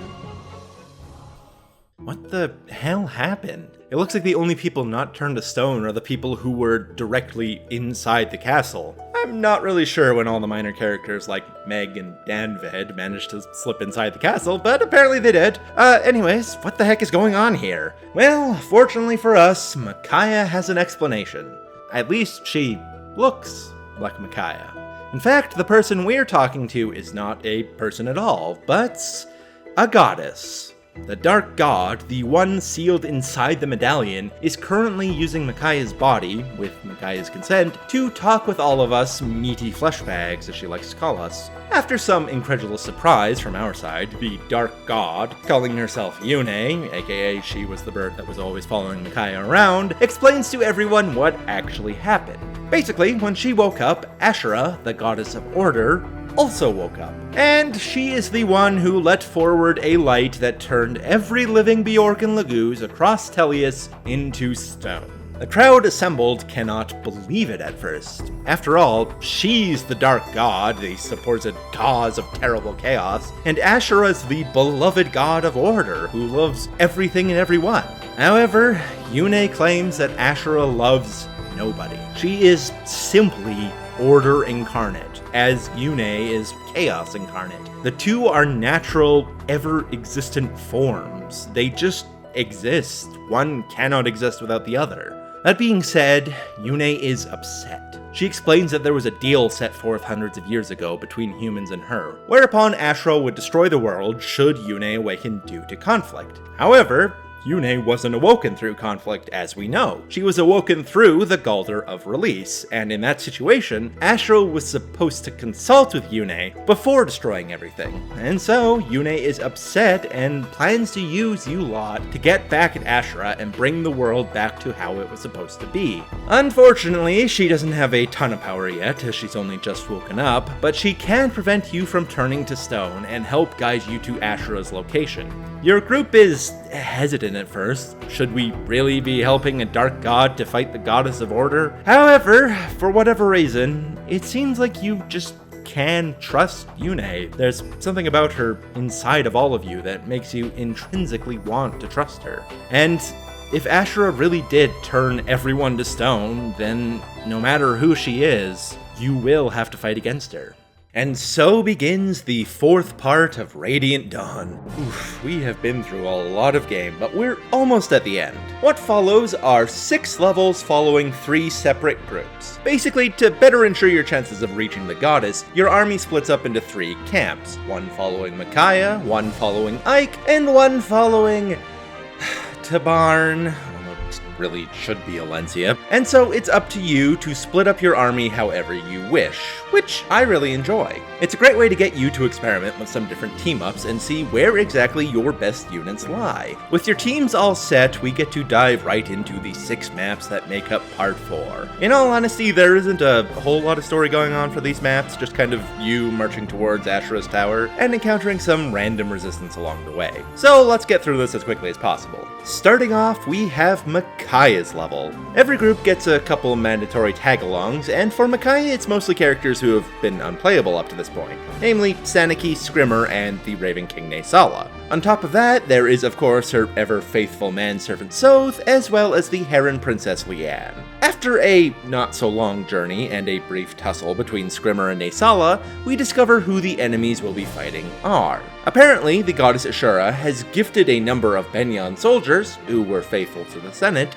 with magical golden armor that raises their stats far beyond what their skill level should actually be. What's more, they have the ability to teleport great distances in an instant, so you'll have to be on your toes from here on out. With that in mind, let's dive into the level and check out our new, yet familiar party members. First up, Saniki, the young child empress of Benyon. She is the Soth of fire mages, by which I mean she's the worst option available, but she's also mandatory to bring along on the final missions regardless. Her base HP and speed are so incredibly low that almost anything physical that so much as bumps into her will topple her. Still, not taking up a team slot means there's also no downside in using her, so After that, we get Scrimmer, the hot-headed young prince of Gallia. Lions are a pretty impressive unit, all things said, and Scrimmer is the only one you get to use. Anyways, Scrimmer has the potential to be quite the endgame monster, but is let down by some fairly average base stats and poor growths. Some bonus EXP and stat items may be necessary to pull out his full potential, but if you do, he'll hit like a dump truck and still hit that crucial 34 speed. He can be a neat unit to use as it gives you something to work on in the late game. And finally, there is Naysala, the leader of the Crows and another Laguz monarch, so we don't use him. That being said, he is probably the worst of the Laguz monarchs thanks to only having an S in his weapon rank, meaning he's basically fighting with a silver sword while the others are fighting with legendary weapons. That being said, he's still ridiculously strong from the get-go, and if you do manage to train up his strike to an SS, he'll shoot right up to being Tabarn levels of broken. Once again, don't use Laguz monarchs, kids. Anyways, under the map, pretty straightforward. You start on the bottom left and the enemy starts on the top right. You can head either north or east to meet with them and kill everyone along the way. The enemy has a whole lot of cavalry on this map and will spawn a couple priests with the ranged purge spell, so you have to be a little on your toes, but still, your unit should make pretty quick work of entire swaths of the enemy army. Before long, you'll reach the other end, wipe out every unit on the map, and the day will be yours. Next up, we have Ike's level. On top of his usual sidekicks, Ike also gets the Wolf Queen Nyla, the Heron Raphael, and the pair that is Enna and Curve Naga. However, the two dragons refuse to fight, so Ike gets no new units this time. Anyways, having heard news from Micaiah's group about golden enemies that can strike at any moment from anywhere, they're on the lookout, and sure enough, before long, the enemy does appear. Ike's map is a Fog of War level where you have a big bonfire situated in the top center, and enemies strike at you from the darkness from every angle. You gotta be super careful with Raphael on this one, as there are a bunch of Pegasus Knights hiding in the dark waiting to pounce on him. Other than that, though, this map is all about weathering an initial onslaught of generals, mages, warriors, archers, and Pegasi, before slowly making your way through the darkness and down to the enemy commander. And thus, the map will eventually be yours. Also, kinda cool, the enemy commander in this is an evil Falco Knight, which is pretty rare in Fire Emblem, I gotta say. On to Alencia and Tabarn's level. Their extra hangers-on are Ranulf, the Heron Racin, Alencia sidekick Lucia, and the pair that is Lady Almeida and Elias. But considering I let him die, it's just Almeida for me. Anyways, Tabarn is restless because while Ike and Micaiah have both encountered the enemy, they have had an entirely serene journey so far. He doesn't like it. But good news, he doesn't have to worry too much because it's not long before some enemies appear and you have to fight. And would you look at that, they're led by Senator Valtome, presumably so we can give Valencia a bit of much needed catharsis in kicking his ass. Anyways, new characters. First up, the Hawk King Tabarn. He's been an important character throughout the story, but only now do we actually get to control him. And he is absolutely, unequivocally the best unit in the game. His base stats, make him as fast as a maxed out True Blade, as strong as a fully statted out Jill wielding the Irvan, and bulky enough to take crossbow bolts to the face. He is broken in every sense of the word, and never under any circumstances should you ever use him. Don't do it, good Christian boys and girls. Don't be tempted by evil. After that, we have Peleus, the supposed Prince of Dain, and one of the few characters you can only get on New Game Plus. He is the truest archetype of the game, unpromoted and rather weak, but with some pretty exceptional growths to make up for it. He will max out every stat, and he's the only true Dark Mage in the game, giving him a very unique niche. However, that's where the praise ends, because unfortunately, like most mages, Peleus is let down by poor stat caps. While I wouldn't say it's super hard to train him up or anything, ultimately it's not really worth it because he'll just be outclassed by fire mages. Anyways, Alencia's map has a lot of grassland and a fairly spread out enemy, so you'll probably want to split up your forces. Other than that though, it's a fairly straightforward matter of making your way slowly and surely through each and every enemy until you're at Valtome's doorstep. If you're into poetic justice, have Alencia be the one to defeat him, watch him squirm on the ground a little bit, and the day is yours. Back to Micaiah's route, where we see Saniki is having trouble talking to Micaiah. She wants to ask her why Micaiah knew the Galder of Release song when she personally didn't, but for some reason is scared of what the answer might be. Anyways, you are in the process of crossing the desert, where you are once again beset by a very large army of Ashura's forces. This time being led by Senators Lacane, that guy who got Peleus to sign the blood tract, and Numida, the guy who exploited Dain back at the beginning of the game.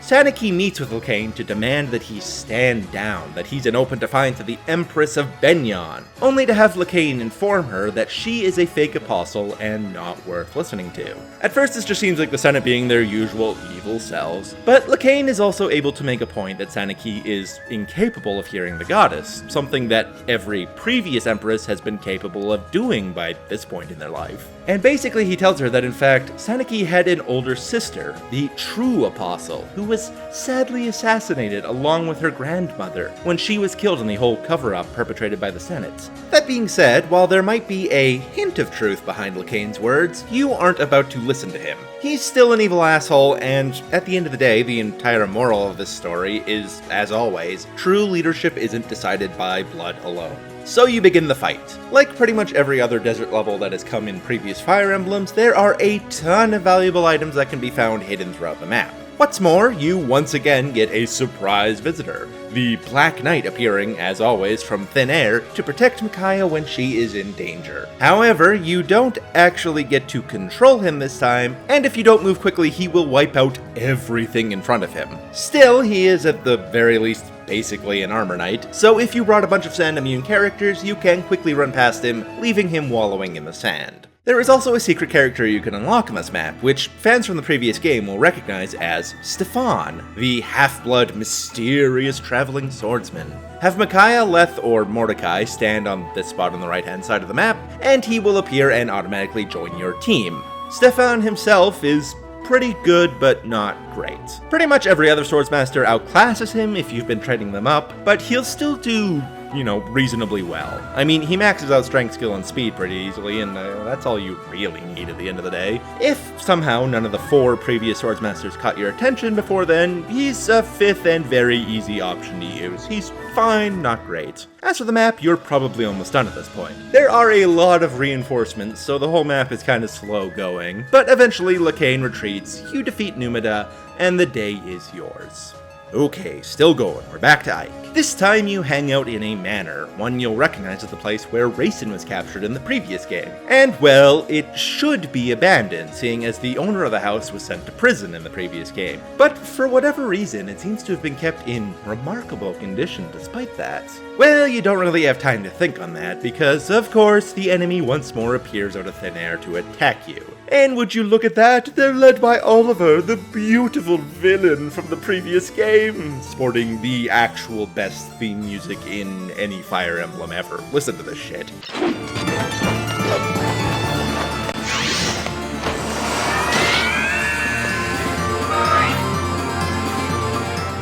God, it is so much cooler than he deserves. Of course he wasn't sent to prison, though, because, you know, senators, evil, blah blah blah. However, there is good news, though. There's someone here to help you out. Would you look at who it is? It's Tormod, Vika, and Maurim, and boy, have they not leveled up at all since you last saw them. If you want to use them, then look forward to a map of feeding them a lot of kills very slowly. Anyways, this is a bit of a lengthy map. You'll quickly take up a defensive position around the base of the first stairway you come across, and then hold that position for a long-ass time. The enemy sends so many reinforcements your way, it's kind of ridiculous. Once you have the south secured and the enemy finally stops sending warriors and soldiers into your meat grinder, you can begin to make your way up the stairs and through the heavily defended top section of the game. Now all that's left is this little left-hand area where Oliver and all his guards are sitting around waiting for you to arrive. But wait a minute. If I remember correctly, in the last game Oliver had this real weakness for pretty little herons, didn't he? Well, we do happen to have the prettiest of all the herons with us. What would happen if we... Oh my, yes! The most beautiful character in all of Fire Emblem history has finally joined your ranks! Who cares about petty things like base stats and growth? Oh, just listen to that theme music and tell me you aren't entranced! With Oliver by your side, you have the power of beauty, and beauty can never truly lose, can it? Oh, I'm so happy they did this. So yeah, with the boss literally defecting over to your side, you beat the map. Time to move on. Oh my god, why can't I have supports with Oliver? I need to know what they're like. Anyways, moving on, Alencia's level again. As your group is making its way through the forests and swamps, who should appear but an old familiar face? Bastion. Despite being a bit of an oddball, he is one of the greatest minds of Crimea, and one of Valencia's most trusted confidants. He has appeared along with two other familiar faces, Joffrey and Volk, the spy/assassin who worked for Ike in the previous game. The three of them have come bearing a mysterious cloaked man, though they initially refused to say who exactly it is. As it turns out, they apparently had a prisoner who very recently managed to escape their custody, and they don't want to explain who this robed guy is until they track that prisoner down. So, of course, your group opts to help, and would you look at that, it turns out the escaped prisoner was in fact Izuka. Only he's not alone, as he's managed to summon a veritable legion of feral lagoos. It seems that Bastion wanted to question Izuka for some reason, but it doesn't look like that's going to be possible anymore. Izuka is just too dangerous to be left alive any longer. Before he can destroy any more lagoos' lives, you need to cut through his army and kill him. And so begins the level. Once more we have two new characters, so let's go over them. First up, Bastion, Lord Jester of Crimea, an odd man with an odd manner of speech, but with a layer of intelligence hidden behind his absurdity. As a unit, Bastion is exceedingly underwhelming. Like so many mages before, he is slow and frail, with good magic and res. What's more, he's a wind mage, which, as I said with Soren, ain't great, and I mean, Soren will just be better than him in every other possible way, so yeah, there's not a lot of reasons to use Bastion. Volk, on the other hand, is very interesting. He's the mysterious spy/assassin from the previous game, whose only motivation in anything is money, as shown by the fact that you have to pay him a rather paltry 3,000 gold before he actually joins you. As a unit, Volk gets to have the unique assassin class, which makes him far and away the best dagger user in the game, sporting solid to great stats in everything bar luck. He's an extremely easy unit to add to your team, as he's basically endgame worthy from the get-go, just very solid. Okay, onto the map itself. This map is very unique. You're fighting a massive group of every kind of lagoos. Hawks, crows, cats, tigers, and even a couple red dragons thrown into the mix. What's more, Izuka will continue to summon a near infinite number of reinforcements from his position for every turn you aren't within attacking range of him. As such, this level has a lot of enemies you need to cut through, but also a lot of EXP to grow your units. I've definitely maxed out units on this map before, though I'd suggest you don't bother. Anyways, the only real objective here is to cut your way through the waves upon waves of Lagoos standing in your way and try to take down Izuka as quickly as you possibly can. If you do get close enough to him, however, and you don't kill him immediately, Izuka will usually take the opportunity to flee with his re-warp staff. From there, he will appear in one of 4 locations scattered throughout the map, and get back to quietly summoning 4 Lagoos per turn. As a result, your win condition is either to kill him before he has a chance to teleport, which can be difficult to do with all the Lagoos getting in your way, or have several units stake out positions where they can ambush Izuka when he teleports to a new location. Whichever way you choose, eventually you will corner him and Izuka will fall.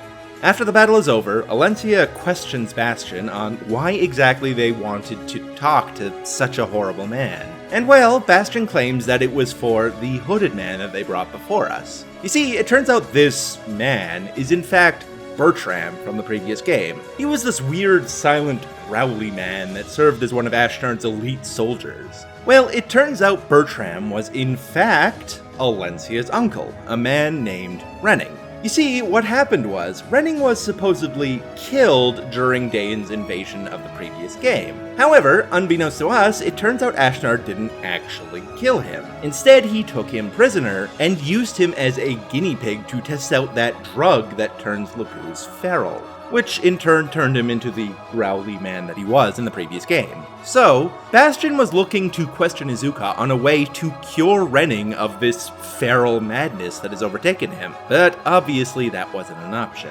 However, Bastion now believes there may be another way to save Duke Renning, and it involves the Heron's Galder. Bastion petitions Rayson to please sing a healing song to break Renning from his curse. Rayson is unsure if he can do it, but offers to at least try. And, what do you know, it turns out the song totally works. Renning is freed at last from his feral state, and Alencia is happily reunited with a family member she believed long dead.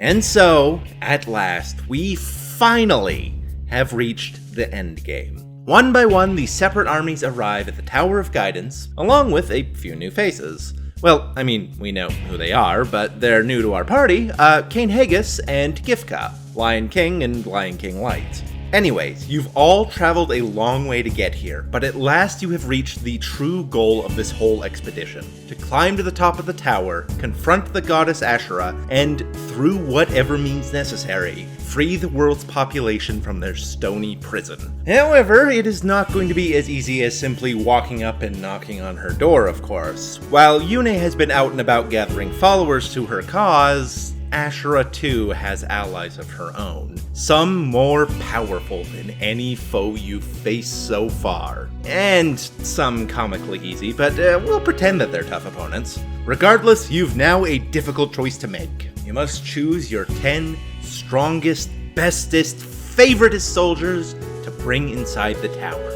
It's up to you to decide who should get the honor. Do you bring your best units? Do you bring your favorites? Or do you make a team entirely of the best waifus? It is entirely up to you. However, before you decide that, we have the final group of characters to cover, so let's get them over with.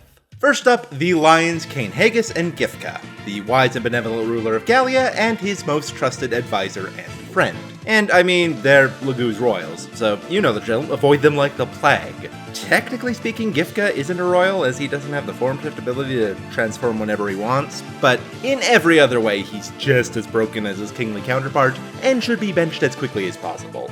After that, we have Renning, Alencia's uncle and apparently one of Crimea's greatest warriors. As a unit, Renning is really just there to fill a spot if you let too many characters die. He's like 4 levels away from max level, and all of his stats are close to maxing out, but not quite there. You should almost always have better options than him, but like, if you really need a spot filled, I guess he can provide a very C- level performance. Finally, we have the 4 dragons that will join you over the course of the endgame. Technically, you don't get 2 of them until a little ways into the tower, but I'm going to cover them here just to get it out of the way. So, much like Sothe and Saniki, the dragons are all mandatory to bring along with you, but not mandatory to use in battle like Ike and Micaiah. As a result, they don't take up a team slot. But are they really worth using? First up, Kurth, the only black dragon of the game. He's the third child of the Dragon King and shown to be caring but sheltered due to his upbringing. As a unit, Kurth is rather understated for this point in the game. Not the worst ever, as he is actually pretty decently bulky from the get-go, but he'll have a lot of trouble securing any kills early on. His growths do help. If you do put in the effort to drip feed him a couple kills in the early stages of the tower, he will quickly turn into a very impressive, albeit slow, tank. However, his biggest weakness is his damage, and that's not due to a low strength stat or anything either. His strength's actually pretty good. Rather, it is due to the fact that, for whatever reason, Kurth starts with a rank A in his weapon stat. So, you remember how I said that the Raven King was essentially fighting with a silver sword? Well, Kurth is essentially fighting with a javelin. It takes a ridiculously long time to level up his strike to any sort of usable metric, and as such, Kurth is largely not worth the trouble. Next up, we have Henya, one of 2 red dragons and something of a major player from the previous game. She's also apparently pregnant, just to make you feel extra uncomfortable at using her. Anyways, as a combat unit, Henya is actually worthless. Like Kurth, she has an A-level weapon, only she also has terrible strength to back it up. However, she does have a few notable qualities that make her a surprisingly useful support unit. First is her high res stat, which allows her to tank the many magic attacks that will be coming your way over the course of this tower. Next are her 2 somewhat unique abilities. The first being Boon, which allows her to passively cure status effects of allies around her, a trait that is especially useful in one of the maps to come, and her second being Blood Tide, an ability that gives all characters adjacent to her +5 strength and +5 dex. So, while she is no use in direct combat, she is a surprisingly helpful unit for just standing there. She kinda plays like a Heron, only instead of giving extra attacks, she gives extra stats. After that, we have Gareth, the second red dragon, whose only real character trait is that he's a guard for the dragon nobility. Gareth might be the actual most useless unit in the game. On top of having some of the worst accuracy in the game, he comes in with an 18 in resistance at a point where just about every attack thrown your way, bar 1, will be magic-based. Like Henya, he can provide a Blood Tide boost to allies around him, but will be far worse than her in the role due to her much better bulk. Finally, we have Nasir, Henya's grandfather and shown to be shrewd and intelligent. He is the only white dragon in the game, and as a result, very useful when he joins the team. On top of doing solid damage and having an amazing res stat, he gets the very useful White Pool ability, granting everyone around him +5 magic and speed. Not only is this great for buffing your mages, but notably it allows 34+ speed characters to double attack anything with 35 speed, which, trust me, is an important breaking point. All in all, he is a very useful unit for the 2 maps you get him on. And with that, at last, we have covered every single unit in this goddamn game. Now, all that's left to do is pick out your favorites, gather all the courage you have left, and enter the Tower of Guidance. First in your way on the road to salvation, the Senators. The greedy, power-hungry fools who have caused every single problem in this goddamn storyline. There is no need to prolong anything, because neither side has anything to gain from the other. Only the strongest can walk out of here alive.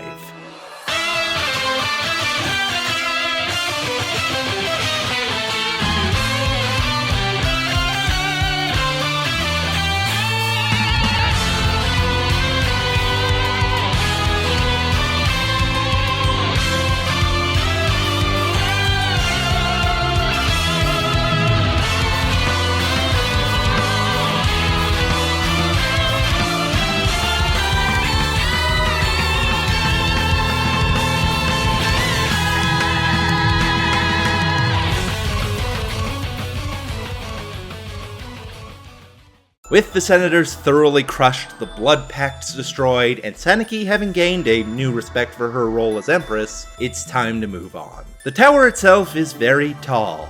In fact, it seems far taller inside than it did from the outside. Perhaps this phenomena too is some sort of miracle of the goddess. Whatever the case, your group slowly begin to climb. And as you do, Yune, leading the way, begins to reminisce a little.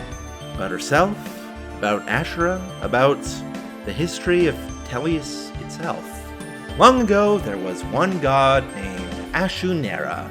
She was a lonely goddess though, being the only one there, so she ended up creating creatures that are different from Bjork and Laguz, but would eventually evolve into them. At first, everything was great. The goddess's loneliness was abated by the new creatures, and she was happy. However, before long, the creatures themselves began to notice the differences amongst each other. As they grew more numerous, scuffles turned into skirmishes, skirmishes turned into all-out war. Ashunera was upset at this, and so, in her anger, caused a great flood that devastated much of Tellius. Even today, you can still see the lingering effects of the flood in the great desert that borders it. And so, upset at herself for causing such untold devastation, the goddess split herself into two halves, one of order, Ashura, and the other of chaos, Yune. However, the goddess Ashura believed her other half couldn't be trusted. It was that half that caused the flood after all, and so sought to imprison her. With the help of several Laguz and Bjork heroes, Altina, the first empress of Benyon, Sohn, an ancient lion hero, and Degensia, the current dragon king, Ashura started a conflict all anew to stop Yune. Eventually, as we already know, the heroes of Ashura were victorious, and Yune was imprisoned inside the medallion, the Fire Emblem. And so a deal was struck there. The three heroes, along with a fourth, one of the Heron tribe, made a promise with Ashura. She would sleep for 1,000 years, and they promised conflict on such a scale would not arise again for that 1,000 years. Should she awaken after those 1,000 years and no such conflict occurred, she would once again live happily with her people. However, should conflict be what awakens her, she will destroy everything. However, Yune's story has to be put on hold because we've reached our next destination. Another obstacle stands in our way, and it's one Ike has been anticipating for a long time.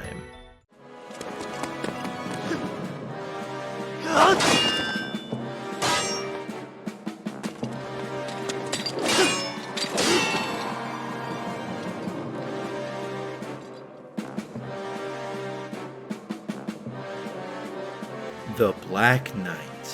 Should I say, Zelgius. I mean, I'm pretty sure most people figured that out in the last game, but regardless, whoever he is, he's not simply going to let us pass. Ike prepares himself for a one-on-one duel with his old nemesis, while the rest of your party gets ready to overcome another of Ashura's obstacles.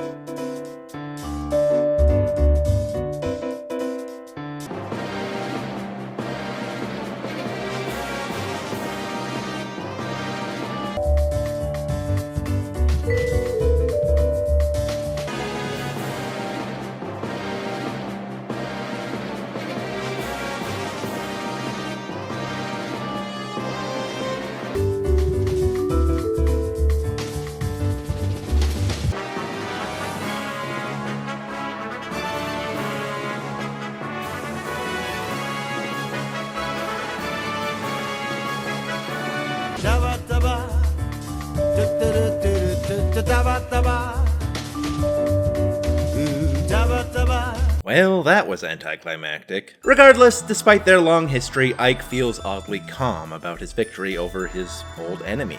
And so, with Zelgius well and truly dead, it's time for your party to move on. And it's time for us to return to story time, as Yune starts to recall memories that aren't her own. So, after the goddesses were put to sleep, one in the tower and one in the medallion, the mortals of Tellius were left with a difficult task of maintaining peace for 1,000 years. The medallion was left in the care of that Heron who had helped the three heroes, who would sing Galder to it in order to keep it calm. The Heron's name was Laurent, and he worked with the three heroes to maintain peace throughout Tellius. However, as he worked with them, he started to realize that he had feelings for the Bjork hero, Altina. The two eventually formed a relationship, which ultimately resulted in a child. However, it was there that they found out the terrible truth. When a Bjork and Laguz mate, their child would be branded with a mark and the Lagoo's parent will lose their ability to transform. Fearing what this news might do to the relationship between Bjork and Lagoo's, Altina married a Bjork husband and raised the child as if they were Bjork. Meanwhile, Laurent faked his own death and went into hiding in the land of Goldoa. Which is a perfect place to stop, because we've arrived at the next boss chamber and are about to encounter the Dragons of Goldoa. Kurth recognizes the presence behind the doors immediately. It's his entire race, led by none other than Degencia himself. Yune takes this opportunity to quickly bless your weapons, a trick she picked up from Ashra, who had done the same thing against her back in the day, before the lot of you head inside to face the king of all dragons.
Degencia falls to his knees in front of your party. With the last of his strength quickly draining, he apologizes to Yune for everything he's done. He truly believed he did what was best for all of Tellius, but perhaps there was a different path he could have chosen. He leaves the future of his nation and his people in his son's hands, as Kurthnaga becomes the new leader of Goldoa. And so you must leave the Dragon King behind, all the while experiencing more memories from the past. Laurent hid away in Goldoa, and many years passed by.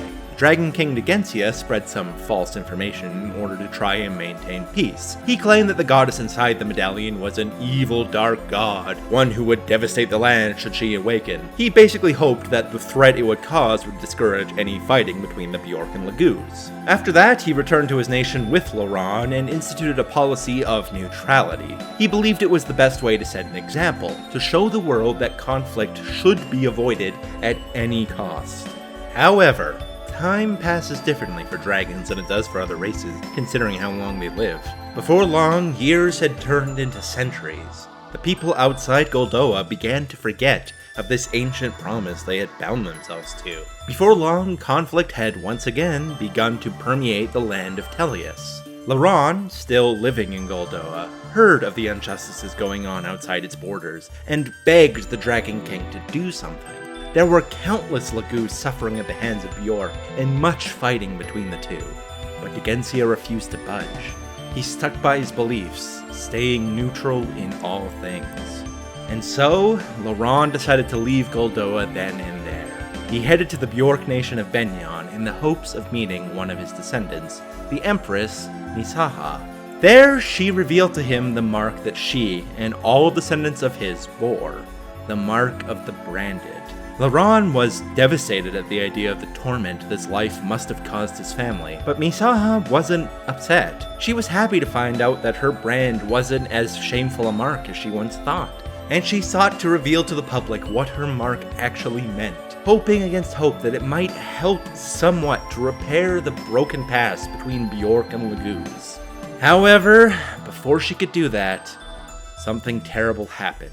The Empress Misaha was assassinated, and the senators of Benyon pinned the blame on the Herons of Serena's forest. The devastated Benyon people burned the forest to the ground and nearly wiped out the Heron race entirely.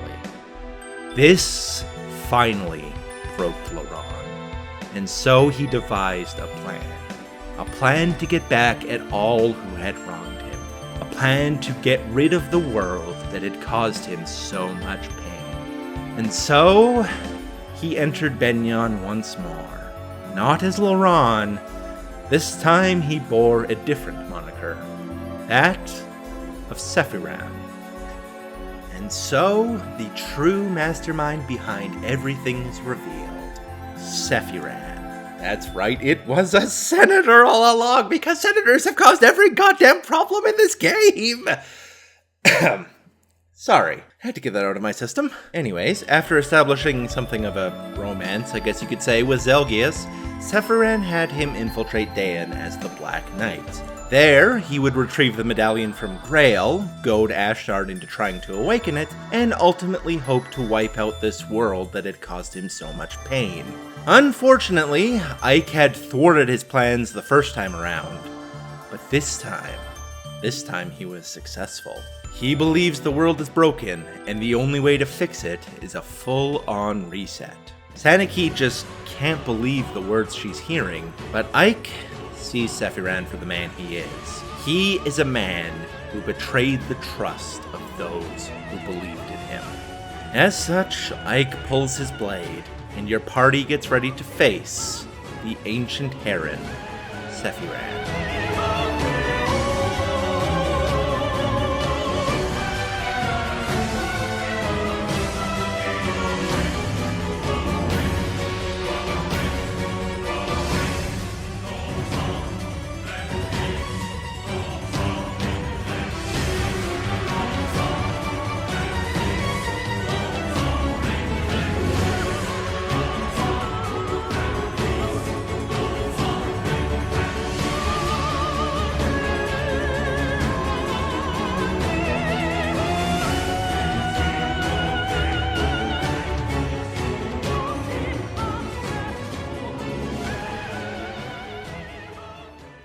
As Sephiran is defeated, he falls to the ground, but looks oddly content. Perhaps in some way, this had always been the outcome he was hoping for. He says his final farewells to Saniki, and your party is forced to continue onward. Now, there is only one thing, one final obstacle that stands in your way. The goddess Ashura herself. Ashura, the goddess of order, refused to believe that the people of Tellius could change, and was ready to wipe the slate clean. Yune, on the other hand, loved the people of Tellius, imperfections and all, and was willing to grant them her power in order to stop Ashura and save their kind. And so, as you arrive before the goddess herself, there's not really a lot to say. Both sides believe that what they are doing is the correct path forward, what can save the world. But in the end, only one can be truly victorious.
And well, you've won. With Ashura defeated, Yune is free to return the world to the way it once was. After giving a heartfelt farewell to Ike, she flies off to return all those who turned to stone back to their usual forms.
And so all that's left for us is one final farewell as we see how our many friends chose to continue their lives. Micaiah returned to Daein, where she eventually became queen. Saniki returned to Benyon, but with new knowledge under her belt. She wasn't born the true apostle because that title belongs to Micaiah. Yes, it turns out Saniki had an older sister, thought to be assassinated but somehow survived. So the reason why Micaiah knew the Galder of Release and could easily communicate with Yune was because she was the true apostle all along. Regardless, Saniki now knows that leadership is more than simply something you get through blood, and seeks to continue being a leader worthy of Benyon. Next up, true to her word, Saniki returns Serenus Forest to the Herons, and birds of all tribes flock back to their ancient homeland once more. The remaining rulers, Kurth, Cain Haggis, and Alencia, all return to their respective countries to begin the process of healing the strained relationships between the continent's many denizens. There are also a couple of secret endings you can only get on New Game Plus, so I didn't get them, but let's talk about them regardless. One is in regards to Soren, where it is revealed that he is in fact Lady Almeida's true son. Peleus was just some urchin Izuka picked up on the streets, and Almeida was so desperate to reunite with her child that she just took him at his word for it. This kind of hilariously makes Soren the son of Ashnard and true heir to Daein's throne, though he'd never take the position. The other secret ending is that it is actually possible to save Sephiran. It's really freaking convoluted to pull off, but if you do it, Sephiran will join you in the fight against the goddess, and afterwards will return to his people, the Herons. But, of course, where would we be without the true main character of this whole thing, Ike? Nobody's really sure what happened to him. He left on a journey some time ago. To where? For what purpose? Nobody really knows. But wherever he is, we can be pretty certain that he, along with maybe Soren or Ranulf if he felt like bringing them along, is probably helping to make the world a better place.